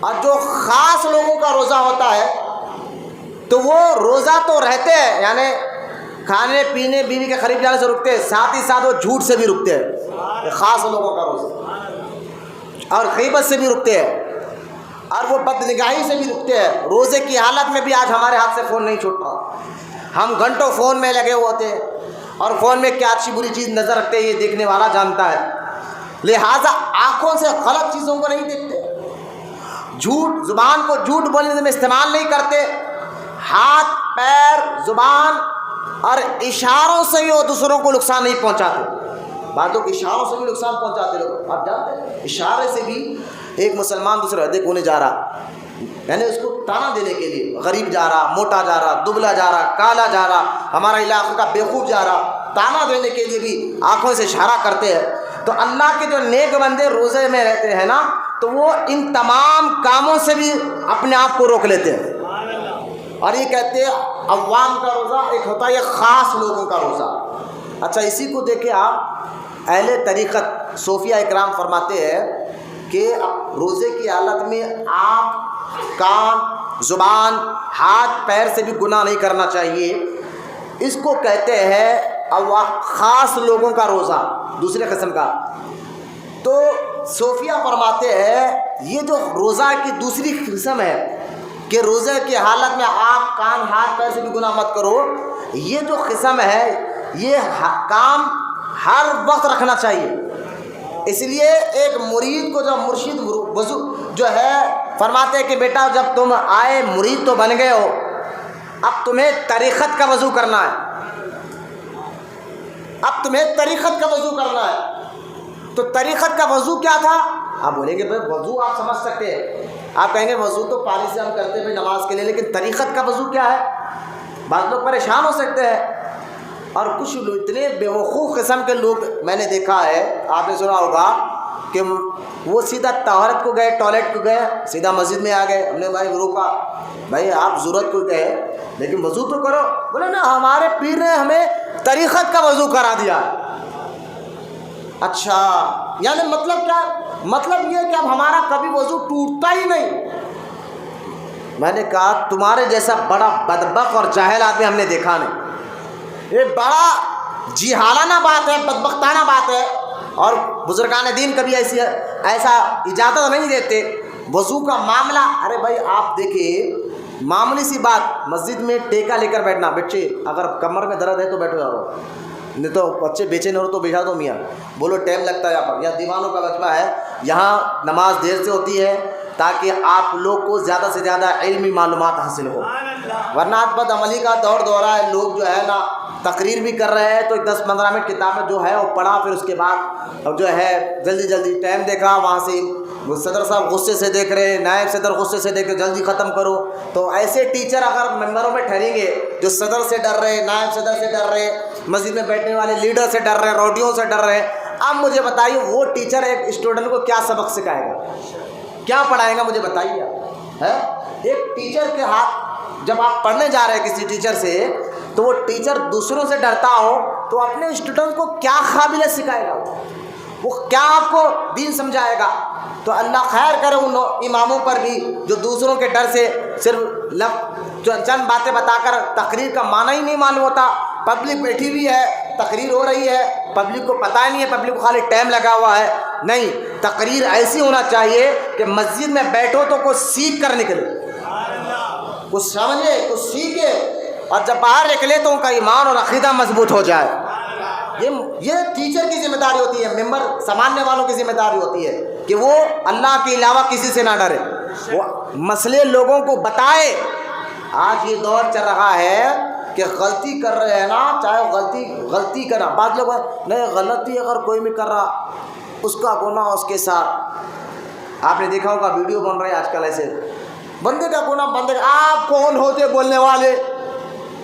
فلاں شراب پی کر مسجد میں آ رہا ہے، نکو روکو مسجد میں آنا، آپ کون ہوتے بولنے والے؟ اس کے خبر کا انہیں عذاب دیتا. یہ بولنا شیطان اور نفس کا اتنا گندا وار ہے، یہ جو لوگ یہ بولتے ہیں کہ کسی کو برا مت بولو، آپ کو کوئی حق نہیں دیا بولنے کا. یہ بولنا قرآن کے بھی خلاف ہے. کس کے خلاف ہے؟ قرآن کے بھی خلاف ہے، حدیث کے بھی خلاف ہے. جو لوگ ایسے ٹک ٹاک پر، یوٹیوب پر ویڈیو بنا کر یہ میسج دینا چاہتے ہیں کہ کسی کو برا مت بولو، میں کہوں گا بیٹا مرو گے نا، یہی فرشتے قبر میں آ کر دبائیں گے جب معلوم ہوگا. تم قرآن کے خلاف ویڈیو بناؤ، حدیث کے خلاف ویڈیو بناؤ، اور یہ لوگوں کو میسج دو کہ کسی کو برا مت بولو. یہ تم کون سا دین لوگوں کو بتانا چاہ رہے ہو؟ پہلے تو تمہارے چہروں پر داڑھی نہیں، نماز کی پابندی نہیں، تمہیں غسل کا طریقہ پتہ نہیں ہوتا، اور تم دین کا میسج دینے کے لیے ٹک ٹاک پر اور یوٹیوب پر ویڈیو بنا رہے ہو. معاذ اللہ. آپ کہیں گے بھائی برا بولنا چاہیے، غلط آدمی کو غلط بولنا چاہیے. میں نے کہا یہ قرآن کا حکم ہے. آپ کہیں گے کیسا؟ میں نے کہا قرآن میں اللہ نے فرمایا کنتم خیر امتی، کہ تم تمام امتوں میں بہترین امت ہو. اے میرے محبوب کی امت، تم تمام امتوں میں بہترین امت ہو، صرف اس لیے کہ تم برائی سے لوگوں کو بچاتے ہو اور نیکی کی دعوت دیتے ہو. لوگوں کو برائی سے بچانا، بھائی یہ کام غلط ہے، یہ کام غلط ہے. اگر کوئی کام غلط ہے، جب میں اکثر لوگوں کو دیکھتا ہوں کہ اگر جو ہے کوئی ٹیکا لے کر مسجد میں بیٹھتا ہے اگر کوئی ابھی حضرت دیکھیے، میں ان کو بھی بتاؤں گا اور آپ کو بھی بتا رہا ہوں، کبھی بھی مسجد میں ہے تو کسی کے کھاندے نہ پھیلا، یہ بھی حدیث ہے۔ سرکار دو عالم علیہ الصلوۃ والسلام فرماتے ہیں کہ جو مسجد میں لوگوں کے کھاندے پھیلا کر، میری طرف دیکھے، یہاں میں اصلاح کے لیے بول رہا ہوں، کسی کو تانا دینے کے لیے نہیں بول رہا ہوں، کسی کے معاذ اللہ کوئی ڈانٹ دینے کے لیے نہیں بول رہا ہوں، یہ ممبر پہ جہاں بیٹھ کر ذاتی دشمنی نہیں نکالی جاتی، یہاں بیٹھ کر اللہ کی رضا کی بولی بولی جاتی ہے، یہاں بیٹھ کر حق بولا جائے گا۔ حدیث میں سرکار نے فرمایا کہ جو نماز میں لوگوں کے کھاندے پھیلا کر سامنے آئے، وہ جہنم میں جانے کے لیے اپنا پل بنا رہا ہے۔ یہ احتیاط کرنے کی بات ہے، یہ بولا جائے گا تبھی تو لوگ سیکھیں گے تو عمل کریں گے، سیکھیں گے نہیں تو عمل کیسے کریں گے؟ ٹیکا لے کر مسجد میں اس لیے بیٹھنا منع ہے، ہاں جو بڑے بوڑھے ہیں جس کو کمر میں درد ہے، تکلیف ہے، وہ الگ بات ہے، لیکن بلا وجہ جو لوگ ٹیکا لے کر بیٹھتے ہیں، دیکھیں اس کی وجہ کیا میں آپ کو بتاتا ہوں۔ ٹیکا لے کر بیٹھنا ایک تو اللہ کے گھر کی بے ادبی ہے، کہ تم اپنے گھر میں نہیں اللہ کے گھر میں بیٹھے ہو، اس کا رعب دبدبا تمہارے دل دماغ میں رہنا چاہیے، یہ ڈر رہنا چاہیے کہ ہم کس کے گھر میں آ رہے ہیں۔ غوث اعظم دستگیر رضی اللہ تعالیٰ عنہ جو ہے نا، جب مسجد کو جانے کے لیے گھر سے نکلتے تھے نا، تو آپ پتے کی طرح، جیسا ہوا میں پتا ہلتا ہے نا، آپ کا جسم ہلنے لگ جاتا۔ 11ویں کرنے والوں، غوث اعظم کو مدد کے لیے پکارنے والوں، کبھی غوث اعظم کی ان تعلیمات پر بھی غور کرو، آپ کا جسم پتے کی طرح ہلتا تھا۔ لوگ کہتے تھے عبد القادر جیلانی کیا بات ہے، آپ کا جسم کیوں ہل رہا، کانپ کیوں رہے ہو؟ تو غوث اعظم فرماتے نادان، اللہ کے گھر میں جا رہا ہوں، اللہ کے گھر میں جا رہا ہوں، مسجد جا رہا ہوں۔ تو یہ خوف، یہ رعب، یہ دبدبا آپ کے دماغ دل میں رہنا چاہیے کہ ہم کس کے گھر میں جا رہے ہیں، ہم کیسا بیٹھے۔ تو جب جس کے بندے، آپ دیکھیں نا، ایک معاملی سے کمشنر کے آفس میں جائے تو ہمیں ڈر ہوتا ہے، یار کمشنر سے ملنے جا رہے ہیں، تو ہمارا ڈر کیسا ہونا چاہیے، خوف کیسا ہونا چاہیے، ہمارے مزاج کیسا ہونا چاہیے۔ تو ہم بہت ادب کے ساتھ جا کر جی صاحب کر کر بیٹھتے ہیں۔ چلو ٹھیک ہے، ایک بندے کو وہ عہدہ ملا ہے تو اس کا حق بھی بنتا ہے کہ اس کا ادب کیا بھی جائے، اس کو اس طرح سے بیٹھا بھی جائے۔ لیکن میں آپ کو بتاتا ہوں، مسجد بھی اللہ کا گھر ہے، تو یہ خوف، یہ دباؤ آپ کو مسجد میں کیوں نہیں آتا؟ یہاں آ کر آپ سب کیوں بھول جاتے ہو کہ ہمیں کس کے گھر میں جا رہے ہیں، بیٹھنا کیسے ہے، ہاتھ پیر باہر پہنچ کر آنا ہے، مسجد میں اندر آ کر نہیں پہنچنا، کیونکہ ہم اپنے گھر میں تو چاہے کیسی چاہے حالت میں آ سکتے ہیں، بیٹھ سکتے ہیں، ہاتھ پیر پہنچ سکتے ہیں، اللہ کے گھر میں یہ سب نہیں چلتا، آپ کو باہر سے ادب کر کر آنا ہے۔ خیر، جو جتنا ادب کرتا ہے اللہ کے گھروں کا، اللہ تعالیٰ اس کے ایمان کو اتنا مضبوط کر دیتا ہے۔ لہٰذا جو لوگ یہ ویڈیو بنا رہے ہیں کہ کسی کو برا مت بولو، کسی کو مت روکو، آج کل انٹرنیٹ پہ ایک اور میسج چل رہا ہے کہ مسجد میں چھوٹے بچوں کو آنے سے مت روکو، کیونکہ وہ بچے انٹرنیٹ چھوڑ کر فون، کیونکہ یقیناً ایسا ہو گیا چھوٹے بچے جو ہے زیادہ تر فون میں رہ رہے ہیں، فون چھوڑ کر وہ مسجد میں آ رہے ہیں، اور مسجد میں آ رہے ہیں تو خطا کے واسطے چھوٹے بچوں کو ٹیڑھی نظر سے مت دیکھو، ڈراؤ نہیں، آنے دو مسجد میں۔ وہ انٹرنیٹ چھوڑ کر، فون چھوڑ کر مسجد میں آ رہے ہیں۔ میں ان کو یہ بولنا چاہتا ہوں کہ یقیناً جو چھوٹے بچے، لیکن آپ کو کس نے کہا کہ چھوٹے دین دیکھے، دین ہم سیکھیں گے یہ ٹک ٹاکروں کے ذریعے، یوٹیوبر کے ذریعے نہیں، دین ہم سیکھیں گے عالم دین کے ذریعے، قرآن حدیث کے ذریعے۔ یہ یوٹیوبر آپ کا کون ہوتے ہیں آپ کو دین سکھانے والے؟ اچھا، جب یہ میسج پھیلا پہلے رمضان کو کہ چھوٹے بچوں کو مسجد میں آنے سے مت روکو، لوگ اسٹیٹس پر لگائے، فیس بک پر شیئر کرے، بولے بہت اچھا میسج ہے، بہت اچھا میسج ہے۔ میں آپ کو بتاتا ہوں، اللہ کے رسول صلی اللہ علیہ وسلم، حدیث سنیں آپ، اللہ کے رسول صلی اللہ علیہ وسلم نے ارشاد فرمایا، اپنے مسجد میں 2 جنوں کو آنے سے روکو۔ کتنے جنوں کو؟ فرمایا ایک پاگل آدمی کو، کیونکہ مسجد میں آنے کے لیے کس کو روکا؟ پاگل۔ تو ہر جگہ کو مسجد میں آنے سے روکا جائے گا؟ بھائی تم کون ہو؟ تو شرابی شراب پی کر آ رہا ہو۔ ایک صاحب شراب پی کر آئے تھے مسجد میں، ویڈیو وائرل ہوا، پتہ نہیں وہ ویڈیو میں کتنی سچائی ہے، کیونکہ ویڈیو غلط ہو سکتا ہے، غور سے سنیں آپ، یہ بنانے والے غلط ہو سکتے ہیں، قرآن حدیث کبھی غلط نہیں ہوتا۔ ہم کو بنانے والا اللہ ہے، اللہ اس کے رسول نے ہمیں جو قانون دیا ہے اس قانون کو سمجھو گے تو دین سمجھ میں آئے گا۔ جب حدیث میں سرکار نے فرمایا اپنے مسجد میں پاگل کو آنے سے روکو، کیونکہ پاگل جب آئے گا تو آپ کا ذہن خراب کرے گا۔ مسجد میں ایک بندہ آتا کیوں ہے نماز پڑھنے کے لیے کہ اس کا ذہن، کیونکہ بھائی مسجد عبادت کی جگہ ہے، تو اس کا ذہن متاثر نہیں ہوتا، شور پکارا نہیں ہوتا، اس لیے تو مسجد میں آتا ہے۔ اب پاگلوں کو مسجد میں آنے دیں گے تو وہ سکون سے بیٹھے گا؟ وہ تو ہلّا کر لے گا۔ مسجد میں تو بزرگان دین فرماتے ہیں زور زور سے بھاگنا یہ بھی منع ہے، کیونکہ اللہ کا گھر ہے، بھاگنا منع ہے تو آواز کرنا۔ آپ نے نہیں سنا حدیث میں سرکار نے فرمایا جو مسجد میں بیٹھ کر زور زور سے ہنسے یا مسجد میں بیٹھ کر دنیا کی باتیں کرے تو اس کی خبر میں اندھیرا ہوگا، خبر اس کو دبا دے گی۔ میں نے کہا یہ حدیث پہ عمل کب ہوگا؟ یہ ساری باتیں ذہن میں بٹھانے کے لائق ہے۔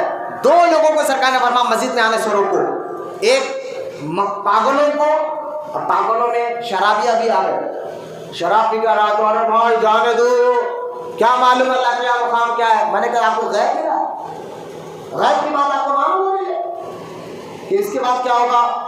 جب قرآن میں ایک نہیں سینکڑوں آیتیں ہیں، اللہ تعالیٰ قرآن میں فرما رہا ہے کہ شراب پی کر نماز کے قریب مت آؤ، ہر قسم کا شراب پینا حرام۔ اللہ قانون بنا دیا کہ شراب پینے والا مسجد میں نہیں آ سکتا، تو آپ کون ہوتے ہیں اس کو مسجد میں لانے کے لیے؟ آپ کو دین کا اتنا سمجھ ہو گئی کہ اللہ رسول سے زیادہ آپ سمجھتے معاذ اللہ۔ جب اللہ رسول نے منع فرمایا تو ہم روکیں گے۔ اور دوسری بات سنیے آپ، سرکار نے فرمایا اپنے مسجد میں چھوٹے بچوں کو آنے سے روکو۔ اب چھوٹے بچوں سے مراد کیا ہے؟ کون سے چھوٹے بچے جس کو سرکار نے منع فرمایا مسجد میں لانا؟ ذرا غور سے سنیں، جو لوگ چھوٹے چھوٹے بچوں کو لے کر مسجد میں آ جاتے ہیں، اصل مقصد ہے کہ جو چھوٹے بچوں کو مسجد میں لے کر آتے ہیں نا جن کے باپ، اصل مقصد ان کا نماز پڑھانا نہیں ہوتا۔ اماں بولتے دیکھ باپ نماز کو جا رہا، تو گھر میں رہ کے تنگ کرتا، جا ابا کے ساتھ جا، سارا چیخ پکارا تو مسجد میں جا کے کر۔ آپ دیکھیں بچے محلوں میں مساجد میں، اب کن بچوں کو مسجد میں آنے سے منع کرا وہ بھی ذرا غور سے سنیں آپ۔ جو 4 سال کی کم عمر کے بچے ہو، 4 سال سے کتنے سال کے؟ 4 سال سے بھی کم عمر کے بچے ہو جن کو ہگنے اور موتنے کی ہوش بھی نہ ہو، جو بیچارے ابھی ہوش نہیں ہے، ان کو ہگنا آ رہا ہے موتنا آ رہا ہے، وہ بول نہیں سکتے، اتنی ہوش نہیں ہے ان کو، ایسے بچوں کو مسجد میں لانا حرام۔ دیکھیے آپ، جو لائے گا وہ ماں باپ گناہ گار ہو، بچوں میں کوئی گناہ نہیں، ماں باپ لانے والے۔ تو ایسے کم عمر کے بچے جن کو ہگنا موتنا آ رہا تو بول نہیں سکتے، اتنی سمجھ نہیں ہے، تو بچے مسجد میں آئیں گے تو شور تو کریں گے، ادھر ادھر دیکھیں گے، بھاگیں گے، ابا ابا چیخیں گے، اب انہوں نے ایک ابا ابا چیخ رہا، پورا سب والوں پر آواز جا رہی ہے، سکون غالب چلا گیا۔ جبکہ مسجد میں نماز پڑھتے ہی مسلمان اس لیے ہے کہ یہاں سکون اور اطمینان، شور پکارے سے مسجد صاف اور پاک ہوتی ہے۔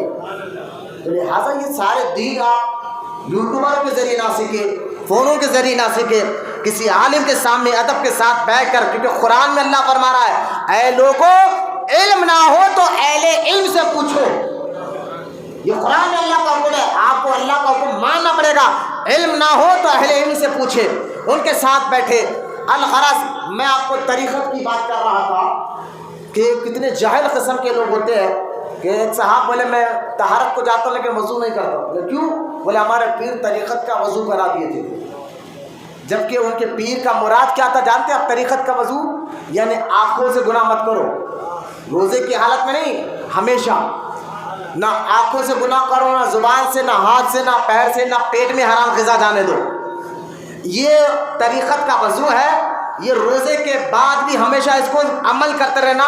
ایک سچا پیر اپنے مرید کو بتاتے تھے، ایک سچے پیر اپنے مرید کو بتاتے تھے اور کہتے بیٹا جیسا وضو کر کر آپ گالی نہیں دیتے نا، ایسا تم ہمیشہ جھوٹ نہیں بولنا، ہمیشہ زبان کو کنٹرول میں رکھنا، یہ تمہارے طریقت کا وضو ہے۔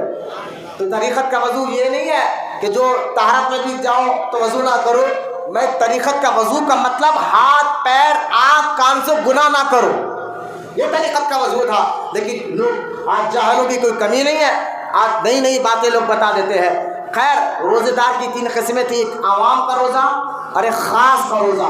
خاص کے روزہ میں آپ کو کہتا ہوں خدا کے واسطے یہ خاص والا روزہ، یعنی روزہ صرف کھانے پینے یا بیوی کے قریب جانے کا نام نہیں، اس کے ساتھ ساتھ اپنے ہاتھ آنکھ کان زبان کو بھی گناہوں سے بچائے رکھے۔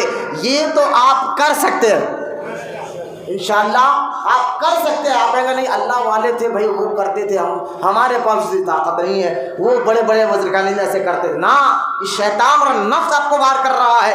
آپ اتنا تو عمل کر سکتے ہیں. حدیث قرآن میں اللہ تعالیٰ ارشاد فرماتا ہے کہ میرے بندے تو میرے لیے کوشش تو کر. سبحان اللہ. میرے بندے تو میرے لیے کوشش تو کر, میں راستے آسان کر دیتا ہوں. کوشش کرنا آپ کا کام ہے. کبھی آپ کوشش تو کریں اللہ کے لیے, اللہ کی محبت میں ہاتھ پیر. کیونکہ حدیث پاک میں آتا ہے سرکار نے فرمایا جو روزہ رکھ کر بھی جھوٹ بولے, جو روزہ رکھ کر بھی غیبت کرے, تو حدیث میں سرکار نے فرمایا اللہ کو پرواہ نہیں کہ اس کا جو ہے بھوکا رہنا, اس کا پیاسا رہنا, اس کی کوئی اللہ کو پرواہ نہیں ہے. کیونکہ جو روزہ رکھ کر جھوٹ اور غیبت نہ چھوڑے.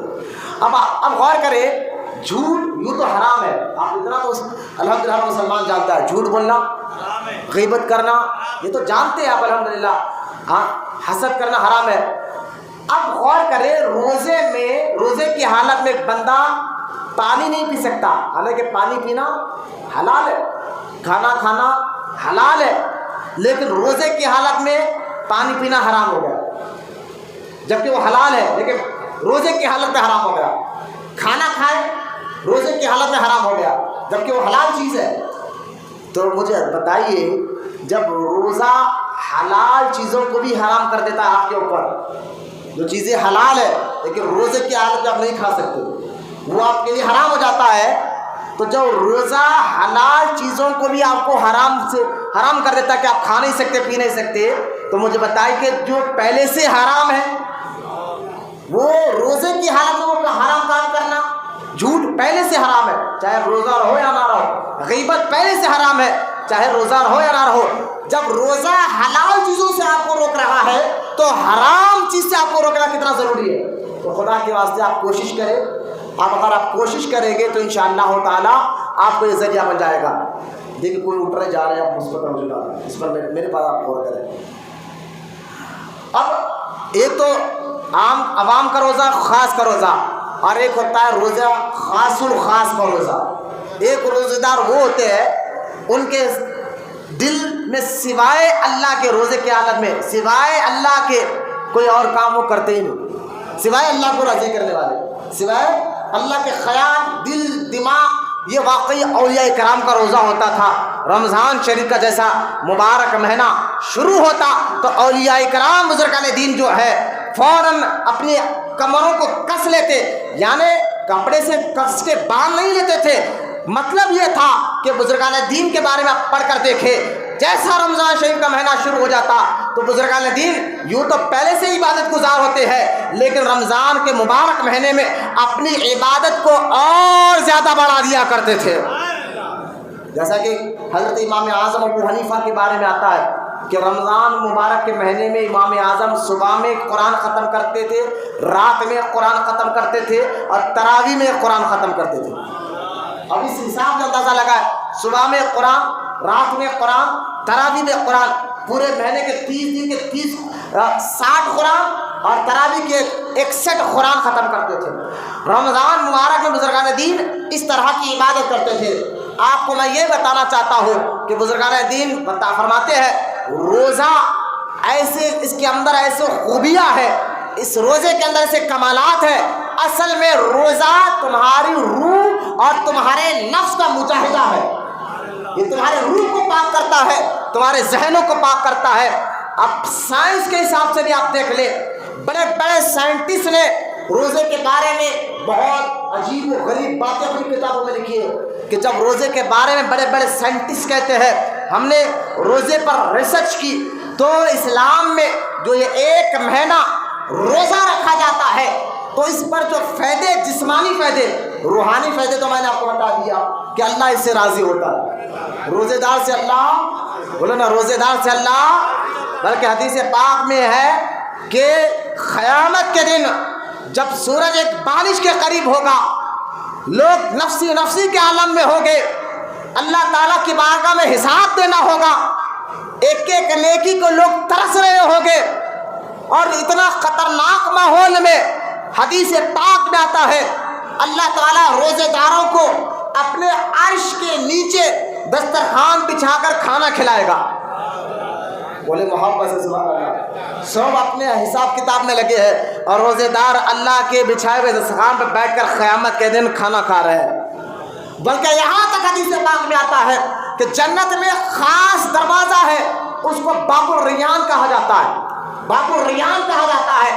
حدیث پاک میں آتا ہے کہ اس دروازے سے صرف اللہ تعالیٰ روزے داروں کو داخل فرمائے گا، صرف روزے داروں کو داخل فرمائے گا. تو روزے دار کے اتنے فائدے، روزے کے اتنے فائدے کہ اللہ راضی ہوتا ہے. روزے کے اتنے فائدے کہ اللہ تعالیٰ آپ کے ذہنوں کو پاک کرتا ہے.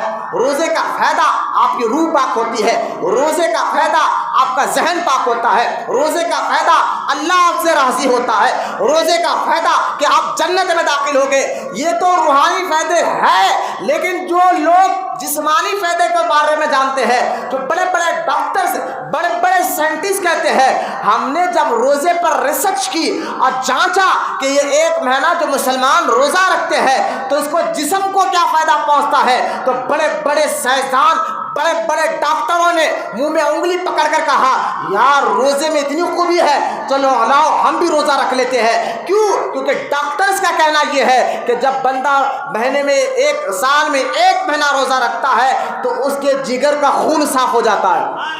بولے نا سبحان اللہ. اس کا معدہ صاف ہوتا ہے. معدہ انسانی جسم میں روزے کے جسمانی فائدے بھی آپ کو بتا رہا ہوں. روزہ جو ہے نا، جسم کے اندر ایک معدہ ہوتا ہے، بندے کے جسم کے اندر معدہ جو ہے سارے باڈی کی مشن ہے. یہ مشن ہے.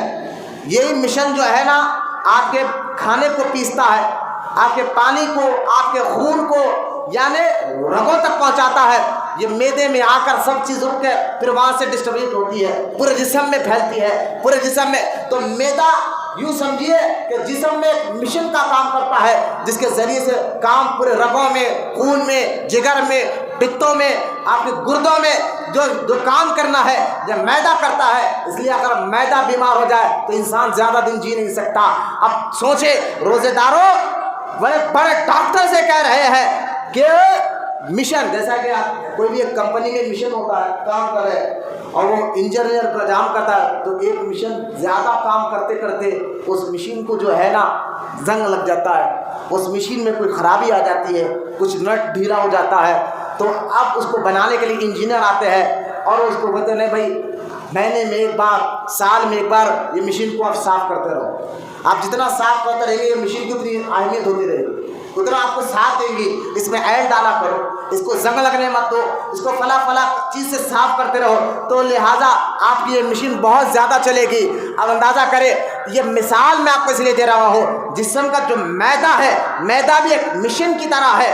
اب وہ ڈاکٹر سے کہتے ہیں کہ روزہ رکھنے سے مشین کے اندر، معدے کے اندر جو خرابیاں پیدا ہوتی ہے وہ خرابیاں ختم ہو جاتی ہے. یہ آپ کو جسمانی فائدہ میں آپ کو بتا رہا ہوں روزے کی حالت میں کہ معدہ درست ہوتا ہے، چربی گل جاتی ہے. بندے چربی گلانے کے لیے واک کرتے ہیں، صبح فجر تو نہیں پڑھتے لیکن وہ چمن میں ٹہلنا تو بڑا ہوتا ہے. خیر ایسے بھی بندے ہوتے جو فجر پڑھ کر بھی واک کے لیے جاتے ہیں، میں ان پر اعتراض نہیں کر رہا ہوں، لیکن اہمیت دیکھیں. اگر آپ ڈاکٹر بول دیں نا آپ کے جسم میں چربی پھیل جا رہی، گیسز پرابلم زیادہ ہو رہا ہے. ڈاکٹر صاحب، میں جب دبئی گیا تھا، میں آپ کو سمجھانے کے لیے ایک بات بتا رہا ہوں. تو دبئی میں ایک ڈاکٹر سے میری ملاقات ہوئی. ڈاکٹر صاحب کہہ رہے تھے کہ حیدرآباد میں گیسز پرابلم 90% لوگوں کو ہے. میں نے کہا ہاں بھائی زیادہ تر لوگ ایسیڈیٹی سے، گیسز پرابلم سے بہت متاثر ہے حیدرآباد میں. تو وہ ڈاکٹر صاحب کہنے لگے مولانا جانو اس کی وجہ کیا ہے؟ میں نے کہا آپ بتائیے، آپ ڈاکٹر ہیں، آپ جتنا بتا سکتے اس پہ عمل بھی کرے. آپ عمل کی نیت سے آپ، کیونکہ صحت بھی، بندہ نماز فرماتے ہیں صحت بھی اللہ کی ایک بہت بڑی نعمت ہے. بولے محبت سے سبحان اللہ. صحت بھی اللہ کی ایک بہت بڑی نعمت ہے. خواجہ بندہ نواز کے سدراز رحمۃ اللہ تعالیٰ علیہ فرماتے ہیں. اب اس کو دیکھیں اب میں نے کہا ڈاکٹر صاحب آپ بتائیے کہ حیدرآباد، خاص کر حیدرآباد میں لوگ زیادہ تر ایسیڈیٹی اور گیسز پرابلم سے کیوں ہے؟ کہا دیکھو وہ اس کی وجہ یہ ہے کہ وہاں حیدرآباد کے لوگوں کی غذا الٹی ہے. میں نے کہا مطلب میں نے سمجھا نہیں. بولے جو نرم غذا ہے وہ حیدرآباد کے لوگ صبح میں کھاتے اور جو سخت غذا ہے وہ رات میں کھاتے. اب سخت غذا بریانی ہو مدی ہو جو بھی آپ کھاتے ہیں وہ رات میں عموماً کھاتے ہیں اور صبح میں نرم غذا کھاتے ہیں. ڈاکٹر صاحب نے کہا ہونا تو یہ چاہیے کہ جو سخت غذا ہے وہ صبح میں کھائیں تاکہ آپ دن بھر چہلتے ٹھہرتے پھر تو اس سے غذا پورا جو ہے ڈسٹریبیوٹ ہو جائے نرم پڑ جائے. لیکن جب رات میں کھا کے جا کے سو جاتے ہو تو آپ کو گیسز پرابلم ہو جاتا ہے, ایسیڈیٹی پرابلم ہو جاتا ہے. تو اب غذا کو حیدرآباد کے لوگ خاص طور پہ چینج کرنے والے بنے کہ صبح میں سخت غذا کھائے. ہمارا صبح کا ناشتہ آپ جانتے ہیں کہ 3 گوشہ ہوتا ہے, حالانکہ یہ حال ہمارا ہو گیا. تو میں بتانا چاہ رہا ہوں صبح کے وقت اگر سخت غذا کھائے تو دن بھر آپ کے چلنے پھرنے سے وہ نرم پڑ جاتا ہے. لیکن الٹا ہونے کی ہماری صحت بگڑ رہی ہے, ہمارے مزاج خراب ہو رہی ہے. لیکن قربان جائے اللہ پاک کا کرم دیکھے, حضور کے ذریعے اللہ تعالیٰ نے رمضان مبارک جیسا ایک مہینہ دے کر بتا اگر تم روزہ رکھو گے تو ڈاکٹرز کہہ رہے ہیں کہ یہ جو تمہاری غذا نیچے اوپر ہو گئی تھی اس 11 مہینے, روزہ اگر رکھو گے تو روزہ کے ذریعے سے تمہارے جو غذا تم نے جو نیچے اوپر کر دیا تھا, معدے کو خراب کر دیا تھا, روزہ اس کو ٹھیک کر دے گا. بولو نا محبت سے سبحان اللہ. روزہ اس کو ٹھیک کر دے گا. روزے کے اندر دیکھ لے کے مت بیٹا سمجھو تمہارے کو وہاں باہر جو ہے نا اس لیے نہیں بٹھا, میں بچوں کو سمجھاؤ مسجد کے آداب ٹھیک ہے. کمر میں درد ہے, پیٹ میں درد ہے تو باہر بیٹھو, بولو درود پاک پڑھے مرتبہ میرے سامنے ذرا کرو. اللہم صلی علی سیدنا محمد مادن الجود والکرم وعلی آلہ وبارک وسلم. یہاں ممبر دیا ہی گیا ہے کہ حق بولا جائے, سمجھایا جائے. مجھے بتائیے ممبر کا کام ہی کیا ہے. خیر روزے کے متعلق کچھ جسمانی فائدے, روحانی فائدے اور اللہ تعالیٰ کا انعام کیا ملتا ہے سمجھانے کے بعد یہ مہینہ یہ کتنی اہمیت والا مہینہ ہے. اللہ ہمیں اس کو سمجھنے, اس میں خوب عبادتیں کرنے, عبادت کو اللہ کے واسطے بوجھ نہ سمجھے. آپ بوجھ نہ سمجھے. تراویح پڑھنا یار 20 رکعت پڑھنا, اور یہ 20 رکعت ایسا نہیں ہے کہ صرف آپ کو 10 دن پڑھنا ہے, ایک دہا کرنا ہے اس کے بعد ختم. یہ چاند دیکھ کر شروع کرنا ہے اور چاند دیکھ کے ختم کر رہا ہے. 20 رکعت تراویح پورا مہینہ تھا لیکن ہم 10 دہا کرتے تھے, ایک دہا میں ہم تراویح کو ختم کرتے تھے. بس یہ پوچھ تو ہوگی اللہ کے بارگاہ میں. یہ نماز تراویح سنت موقدہ ہے. سنت موقدہ اس کو کہتے ہیں ایک بار آپ نے تراویح چھوڑا تو کوئی گناہ نہیں ہے, لیکن لگاتار چھوڑنا شروع کر دیا تو آپ کو گناہ بھی ہے اور عذاب بھی ہوگا, اس کا حساب کتاب بھی ہوگا. تو آپ تو صرف ایک دفعہ اللہ ماشاء اللہ کوئی ہوگے جو پورے 30 دن تراویح پڑھتے ہوگے 32 دن, لیکن زیادہ تر جو لوگ جو ہے نا تراویح کو کوئی اہمیت نہیں دے رہے. اللہ کے واسطے ایسا مت کرے. یہ رمضان مبارک کے مہینے تراویح جیسی عبادت, روزہ جیسی عبادت اور اس کو اہمیت کو آپ سمجھے جس کے ذریعے سے آپ کے جسم, آپ کے روح, آپ کے ظاہر, آپ کے باطن کو اللہ تعالیٰ پاک کرتا ہے, وہ روزہ ہے. اس کو آپ سمجھے. تو رمضان مبارک کا جو پہلا اشرا جو چل رہا ہے 6واں روزہ, یہ رمضان مبارک کا پہلے روزے کے جو پہلا اشرا ہے اور اس کے 10واں جو روزہ ابھی جو منگل کا دن آئے گا آنے والا, یہ جو روزہ آ رہا ہے آج 6واں روزہ ہے کیونکہ رمضان مبارک کے دن جلدی گزر بھی جاتے ہیں. تو یہ 6واں روزہ ہے لیکن 10واں روزہ اب آئے گا. تو یہاں مسلمانوں کو ایک چیز یاد رکھنی ہوگی, جو اللہ رسول سے محبت کرتے ہیں وہ غور سے سن لیا. وہ یہ کہ مسلمانوں کو یہ بات ذہن میں بٹھانا ہوگا کہ 10واں روزہ عرس ہے امہات المومنین میں.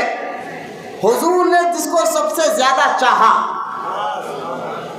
حضور نے جس کی محبت, اب اس سے اندازہ کرے ان کا مقام مرتبہ کہ حضور ان سے محبت بہت کرتے تھے, اور اس سے بھی اندازہ کرے کہ ان کا مقام مرتبہ کیا ہے کہ خود اللہ تعالیٰ نے ان کو سلام بھیجا تھا.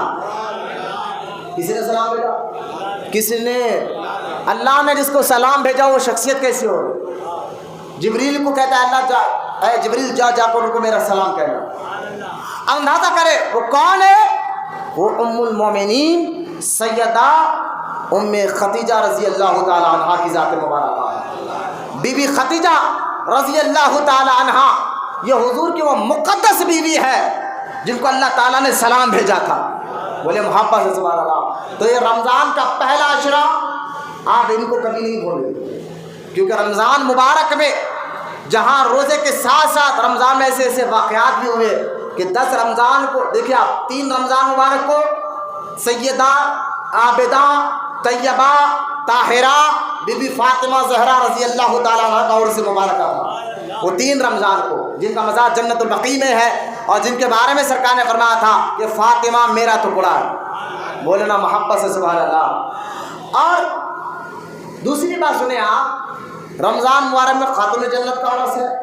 جیسا ہی 10 رمضان آئے تو بی بی خدیجہ الکبریٰ کا عرس ہے۔ جیسا ہی 17 رمضان مبارک آئے تو آپ اندازہ کریں سیدہ عائشہ صدیقہ رضی اللہ تعالیٰ عنہ کا بھی عرس ہے، اور اسلام کی سب سے بڑی جنگ بدر کا واقعہ بھی 17 رمضان کو ہوا ہے۔ اور جیسا ہی 20 رمضان آئے تو مکہ فتح ہوا تھا۔ بولو نا سبحان اللہ، مکہ فتح ہوا تھا۔ اور 21 رمضان مبارک کو جو ہے مولائے کائنات سید السادات علی المرتضیٰ رضی اللہ تعالیٰ عنہ کی شہادت کا دن بھی تھا۔ اور جیسا ہی جو ہے 27 رمضان مبارک آ جائے تو شب قدر جاؤ قرآن اترنے کا۔ تو رمضان یہ ہمارا سے پہلے سے میرا رولس رہا ہے کہ ہر سال آپ دیکھیں انٹرنیٹ میں الحمدللہ ہمارے بیانات ہے کہ ہم جو ہے رمضان کے پہلے عشرے میں بی بی خدیجہ کے فضائل ضرور بیان کرتے ہیں۔ کیوں؟ کیونکہ بی بی خدیجہ کو خوش کرو تو رسول بھی خوش ہوتے ہیں۔ میں ابھی حدیث آپ کو بتاؤں گا کہ بی بی خدیجہ کے سہیلیوں کو دیکھ کر حضور خوش ہو جایا کرتے تھے کہ یہ میری بی بی خدیجہ کے سہیلیاں، ان کو سرکار انعامات دیتے تھے۔ بی بی خدیجہ سے کیوں اتنی محبت تھی، کیوں اللہ کے رسول علیہ السلام نے ان کے بارے میں اتنی اہمیت دی اور ان سے محبت کی، کیوں اللہ تعالیٰ نے ان کو سلام بھیجا، وجہ کیا ہے یہ آپ جانو گے تو آپ کا ایمان اور عقیدہ مضبوط ہوگا۔ لیکن سب سے پہلے حضور کی مقدس بیویوں کے بارے میں قرآن کیا کہتا ہے یہ سن لیں، کیونکہ قرآن ایک ذریعہ ہے سمجھنے کا۔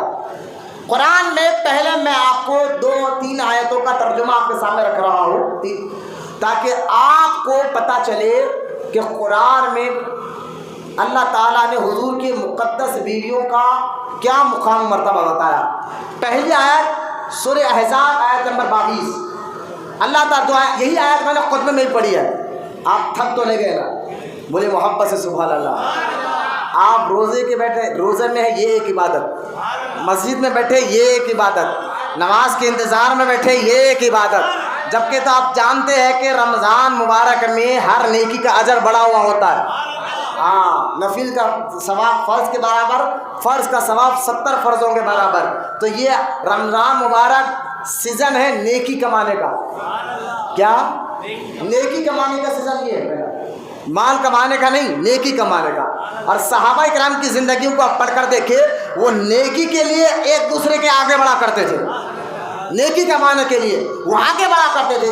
ایک صحابی نیکی کرے تو ان سے زیادہ وہ نیکی کر بتاتے تھے۔ تو نیکی میں لالچ اچھی ہے، نیکی کمانے میں لالچ، بولو نا، نیکی کمانے میں لالچ، ہاں، ورنہ مال کمانے میں لالچ بنا۔ سرکار نے فرمایا جو مال کے لیے لالچ رکھتا ہے نا، اس کی لالچ صرف خبر کی مٹھی بند کر سکتی ہے۔ یعنی لالچ جو ہے نا، انسان لال بندے کے دل دماغ میں آ جائے نا مال کمانے کی، تو اس کا ایمان بھی جا سکتا ہے، عقیدہ بھی مال کمانا ہے بھائی، حلال کا ہو یا حرام کا، ہمیں اس مطلب نہیں ہے، مال جمع کرنا ہے۔ تو لالچ مال کی آپ کے ایمان اور عقیدے کو برباد کر دیتی ہے، اور نیکی کی لالچ آپ کے عقیدے کو اور آپ کے ایمان کو مضبوط کر دیتی ہے۔ لہٰذا یہ لالچ رکھیے آپ نیکی کمانے کی، کہ جو لوگ پہلے آ کر بیٹھے نا، میں کہتا ہوں یہ آپ کی لالچ ہے کہ آپ نیکی، کیونکہ حدیث میں آیا نا جمعہ میں جو پہلے آتا ہے تو فرشتے لکھ لیتے ہیں پہلے آیا، اس کو فلاں اتنا ثواب ہے۔ تو لہٰذا جتنا اچھا جو پہلے آ کر بیٹھے، جو پہلی سب میں بیٹھے، میں کہتا ہوں یہ آپ کے ہاتھ میں ہے، نیکیاں کماؤ۔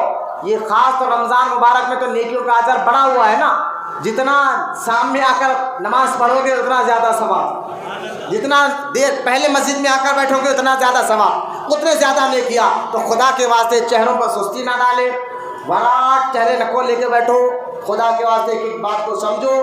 میں اپنے آپ کو بولو بیٹا تو پہلوانوں کے ساتھ تو اچھا بیٹھتا، روڈیوں کے ساتھ تو اچھا بیٹھتا، سود خوروں کے ساتھ تو اچھا بیٹھ جاتا، دوستوں کے ساتھ تو جھوٹ سچ بولنے کے لیے گھنٹوں بیٹھ جاتا، ہوٹلوں میں تو گھنٹوں بیٹھنے کے لیے تیار ہے، فونوں میں تو پوری رات بیٹھنے کو تیار ہے۔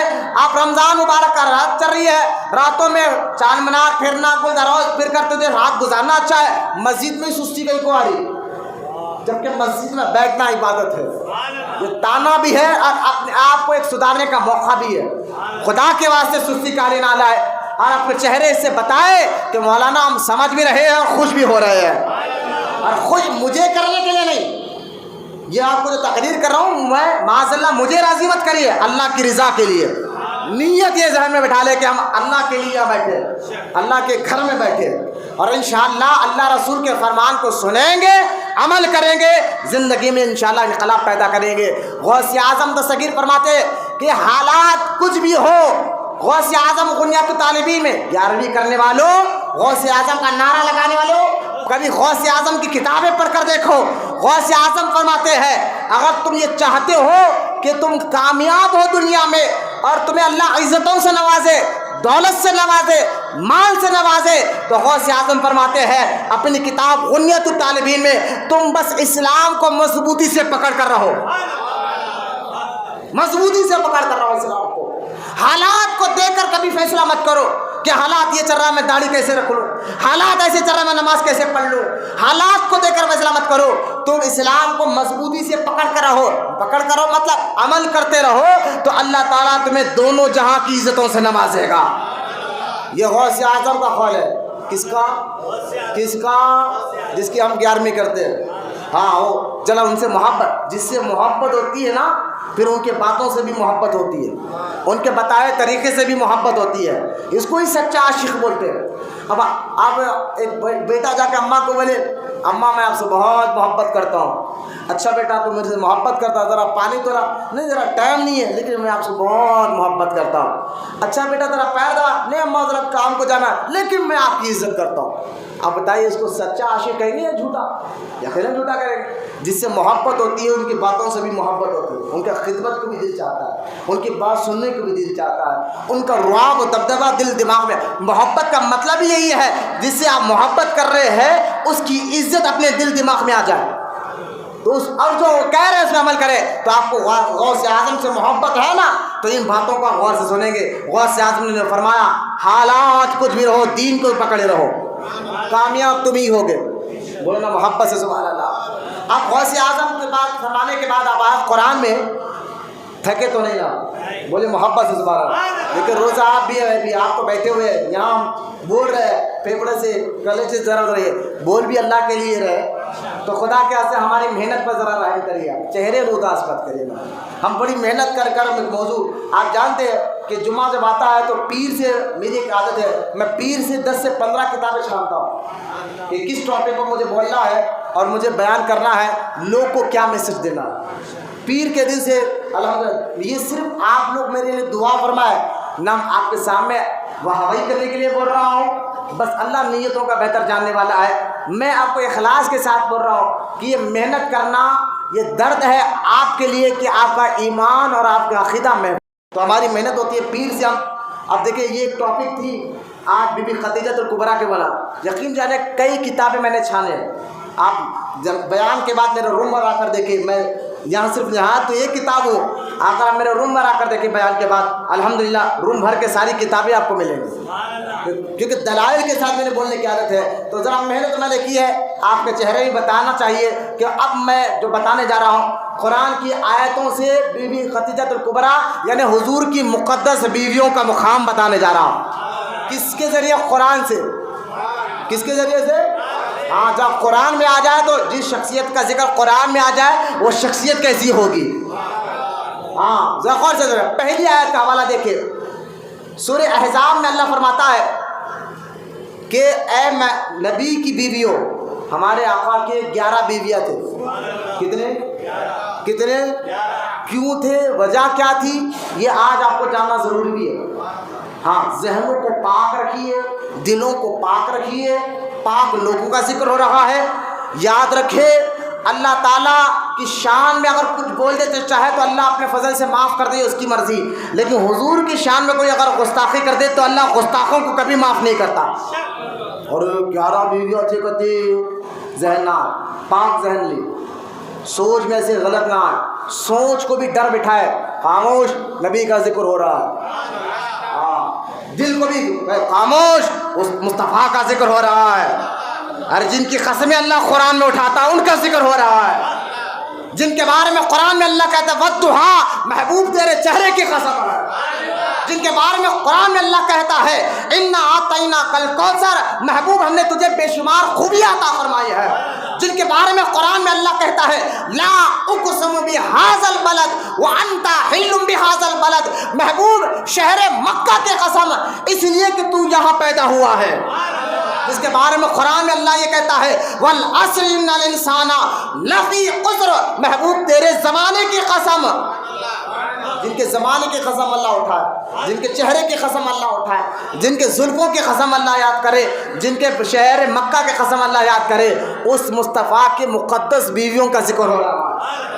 تو اپنے ذہنوں کو دلوں کو پاک کر کرے بات سنیں آپ۔ پہلے قرآن کی آیت میں آپ کو بتا ترجمہ پڑھوں گا، وقت ختم ہونے کے آ گیا ہے، تو میں سورہ احزاب آیت نمبر 22 اللہ فرماتا ہے اے نبی کی بیویوں تم عام عورتوں کی طرح نہیں ہو، مولانا محمد اسماعیل اللہ، قرآن میں اللہ کیا فرمایا اے نبی کی بیویوں تم عام عورتوں کی طرح نہیں ہو۔ اس آیت سے پتہ چلا کہ اللہ تعالیٰ کے محبوب مصطفیٰ جان رحمت صلی اللہ علیہ وسلم کے جو مقدس 11 بیویاں ہیں ان کے بارے میں اللہ کہہ رہا ہے کہ تم تو ہو عورت، تم تو ہو لیڈی، لیکن اللہ فرماتا ہے تم عام عورتوں کی طرح نہیں ہو، تمہارا مقام الگ ہے، کیوں کہ تم مصطفیٰ کی مقدس بیویاں ہو۔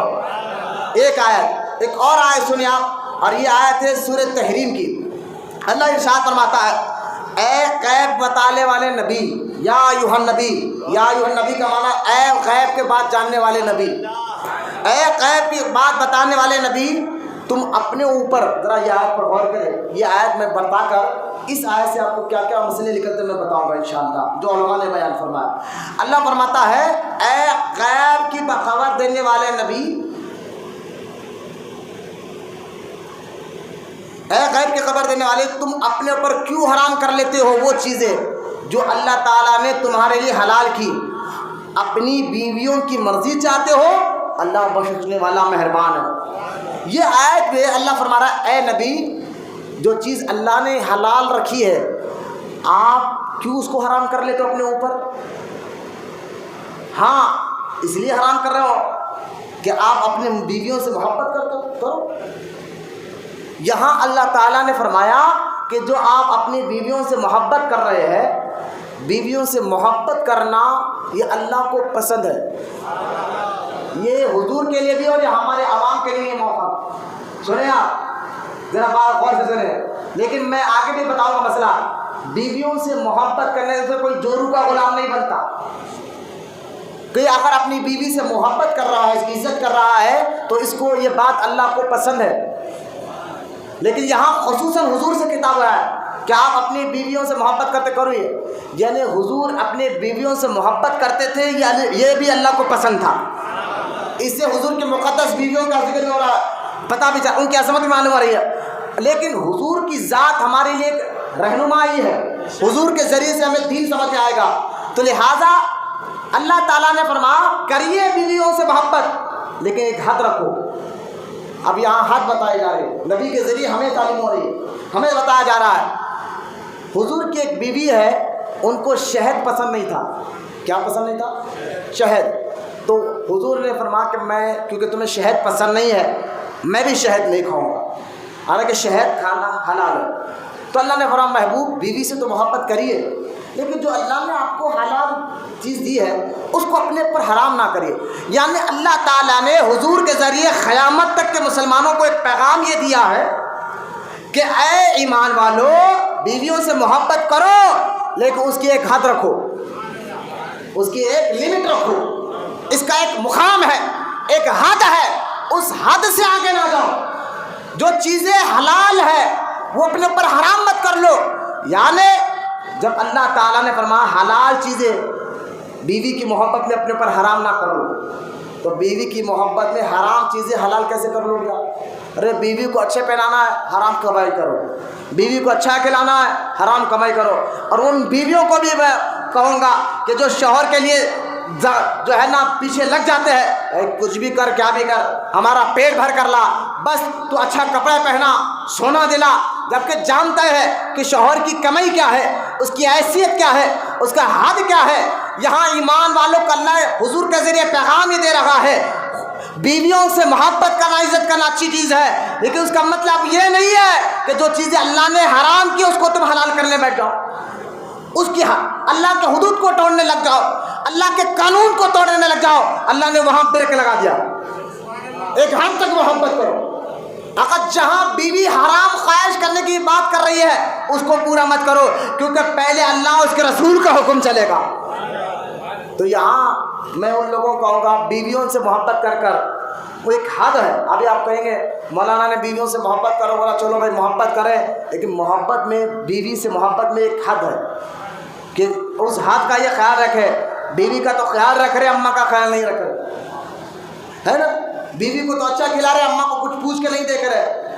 بولے نہیں، آپ ہی بولے نا بیوی کا خیال رکھو، بیوی سے محبت کرو۔ میں نے کہا دیکھو، جہاں حد بتا دی گئی تو قانون بن گیا، ایک حد تک کرنا ہے۔ جہاں بیوی کے حقوق آپ پر ہے، ماں باپ کے بھی حقوق آپ پر ہے، اور ماں باپ کا حق بھی ادا کرنا آپ پر ہے، تو جہاں ماں باپ کا حق ادا کرنا ہے اس سے بھی ایک حد ہے، اس حد تک ان کا بھی حق ادا کرو اور بیوی کا بھی حق ادا کرو۔ لہذا ماں کو ٹیڑھی نظر سے دیکھنا، بیوی کو محبت کی نظر سے دیکھنا، یہ انصاف نہیں ہے۔ اس کا جواب اللہ کی بارگاہ میں آپ کو دینا ہوگا۔ الغرض ایک تو یہ بات ہے، میں ان ماؤں سے بھی کہوں گا، اگر بیٹے اپنی بیویوں کے جائز خواہش کو اپنی حیثیت کے مطابق پوری کر رہے ہیں، بیٹے اپنے بیویوں کی جائز خواہشوں کو اپنی حیثیت کے مطابق پوری کر رہے ہیں، اور بچہ وہ خواہش ہے کہ ایک بیوی کو اچھے کپڑے لا لیا، اچھا سوٹ دلا دیا، حلال کمائی سے بھائی، محنت کے پیسوں سے، تو ماؤں کو بھی چاہیے کہ اپنا چہرہ نہ اتارے، باپوں کو بھی چاہیے اپنا چہرہ نہ اتارے، یہ تو بیوی کا غلام ہو گیا۔ میں نے کہا دیکھو، اللہ کا حکم مرد کو ہے کہ بیوی سے محبت کرو، یہ اللہ کو پسند ہے، اللہ کو پسند ہے، ایک حد تک کرو۔ ہاں، ماں باپ کا بھی حق ادا کرو، بیوی بچوں کا بھی حق ادا کرو، دونوں کا حق میں عدل ہونا چاہیے، انصاف ہونا چاہیے۔ اب یہاں ایک اور میں آپ کو بتا دوں، بیوی کو اتنی چھوٹ بھی نہ دے دو کہ وہ آپ کے ماں کو گالی دینے لگ جائے، آپ کے باپ کو گالی دینے لگ جائے، آپ کے بہنوں کو گالی دینے لگ جائے بلا وجہ کے۔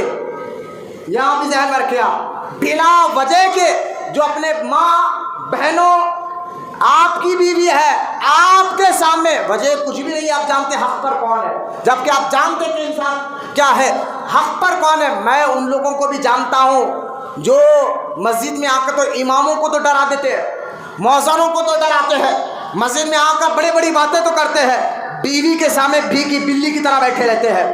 ہنسنے کی بات نہیں، سمجھانے کی بات ہے، سمجھنے کی بات ہے۔ عدل انصاف اعتدال رکھنا ضروری ہے۔ اسلام ہمارا ہر ایک کے ساتھ انصاف کرنے کا حکم دیتا ہے۔ میں ان بیویوں کو، ان مردوں کو کہتا ہوں، تمہیں شرم نہیں آتی جب تمہاری بیوی تمہاری آنکھوں کے سامنے بلا وجہ کے ماں کو گالیاں دے رہی ہے، آپ کی بہنوں کو گالیاں دے رہی ہے، بھائیوں کو گالیاں دے رہی ہے، رشتہ داریوں کو توڑوا رہی ہے۔ ارے حدیث پاک میں آتا ہے، جو بلا وجہ کے رشتہ داری توڑے اللہ ان کی دعاؤں کو قبول نہیں فرماتا۔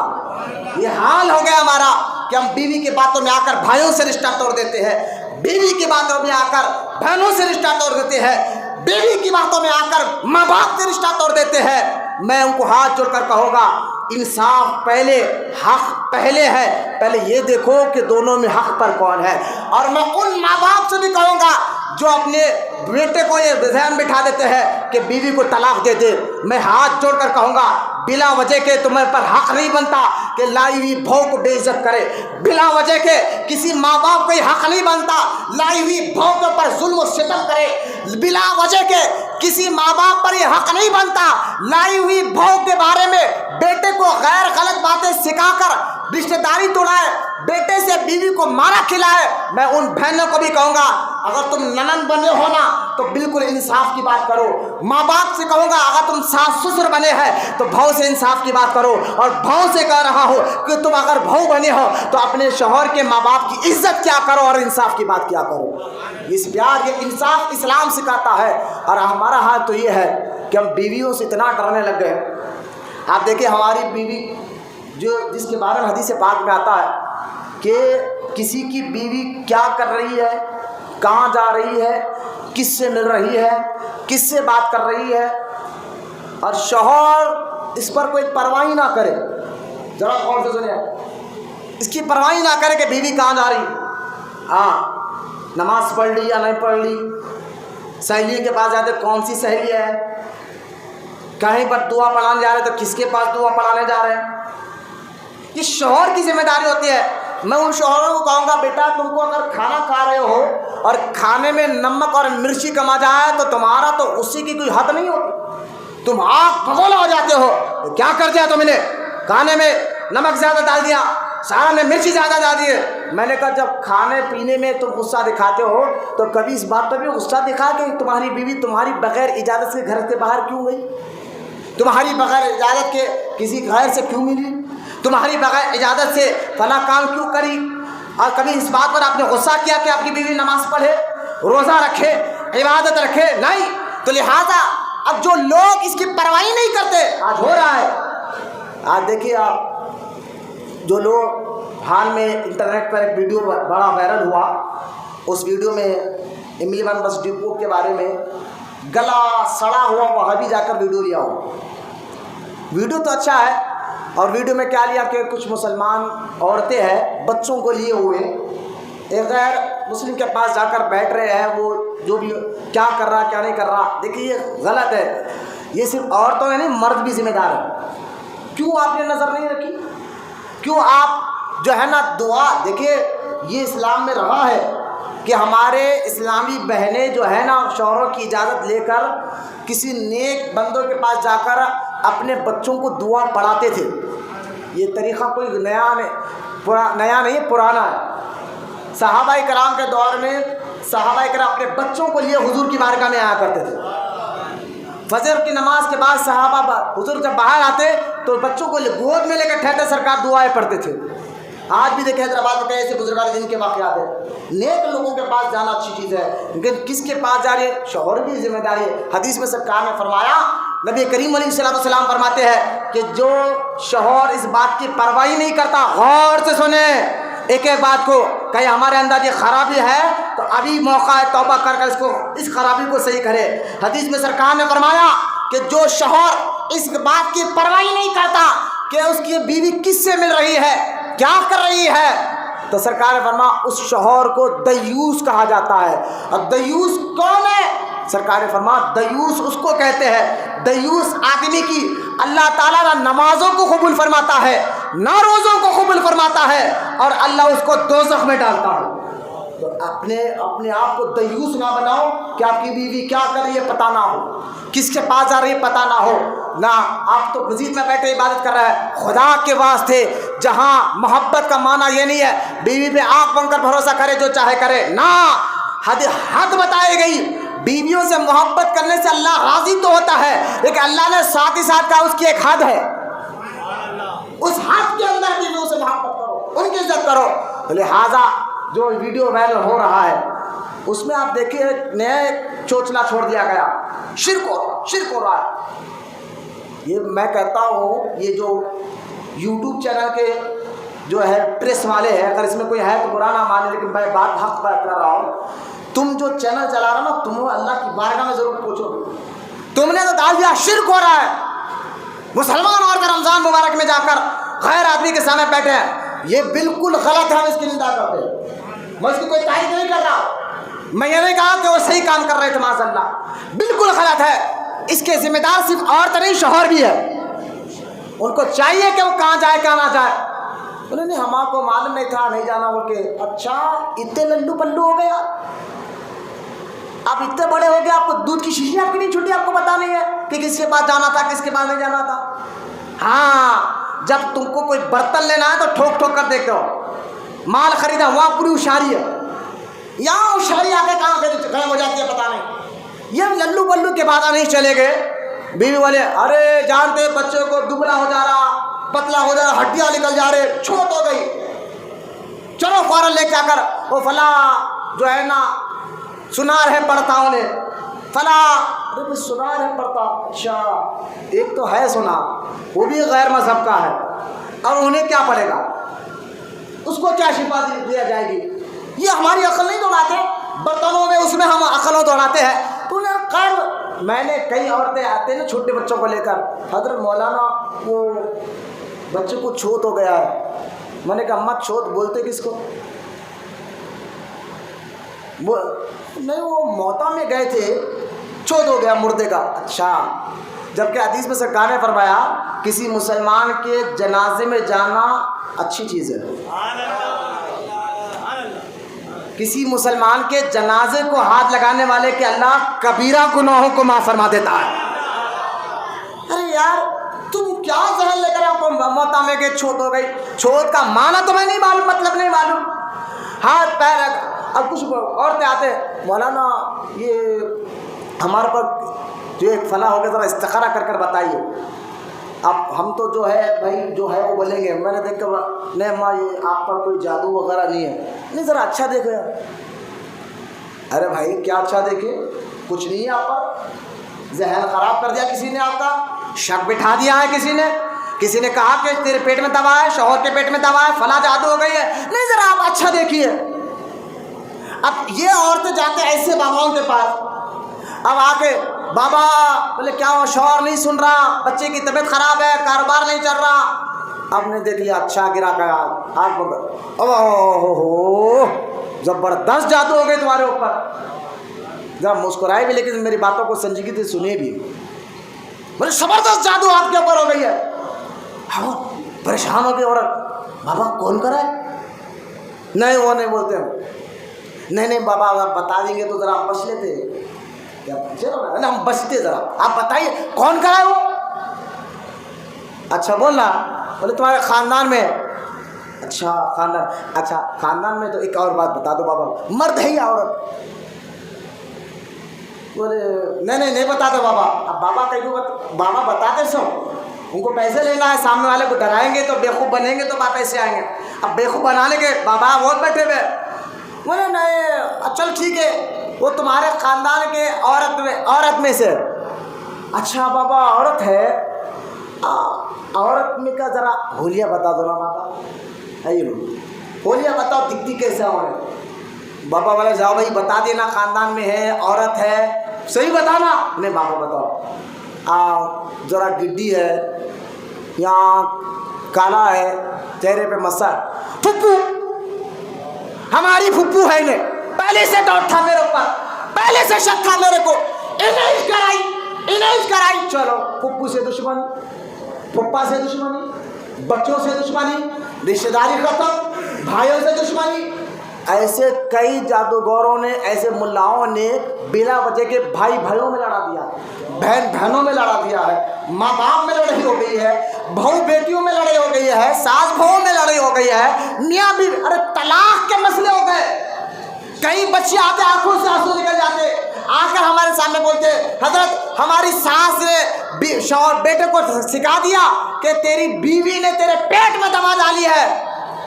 اس دن سے میرا شوہر نہ مجھے دیکھتا ہے، نہ بات کرتا ہے، مارتا، ہکالتا، گالیاں دیتا، طلاق تک دے رہا ہے. بس ساس نے بات بٹھا دیا. اچھا ساس کو کسی نے وہ فلاں بابا کے پاس گئے تھے، فلاں جھاڑ کے نیچے بابا بیٹھے تھے، انہوں نے بول دیے. یاد کرے یہ میں آپ کو ایک اور بات بتا دوں، یقیناً جادو ہے، لیکن اگر اس کے لیے کسی نے آپ پر جادو کرایا ہے تو شریعت حکم دیتی کہ 2 لوگ گواہی دے کہ ہم نے دیکھا. کتنے لوگ گواہی دے؟ 2 لوگ. اور وہ 2 لوگ گواہی دینے والے سچے ہوں، نمازی ہو. ہاں ہر کوئی گواہی نہ دے. جو جس کے بارے میں آپ جانتے ہیں ہمیشہ جھوٹ بولتا اس کی گواہی نہیں، سچے لوگ.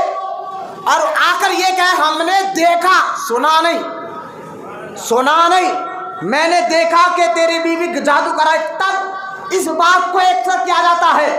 کسی بابا کے کہنے پر، کسی عاملین کے کہنے پر جو لوگ بیویوں سے دور ہو رہے ہیں، رشتہ داروں کو توڑ رہے ہیں، رشتہ داری ختم کر رہے ہیں، خدا کے واسطے میں کو کہتا ہوں 1 سیکنڈ نہیں لگے گا، موت آئے گی، ضرور آنے والی ہے. قبر میں جواب دینا ہوگا رشتہ داری توڑنے کی وجہ سے. یہ تو قبر کا عذاب الگ، آخرت کا عذاب الگ ہے. دنیا میں کیا عذاب ہے جانتے ہیں؟ بلا وجہ رشتہ داری توڑنے والوں کی اللہ دعاؤں کو قبول نہیں فرماتا.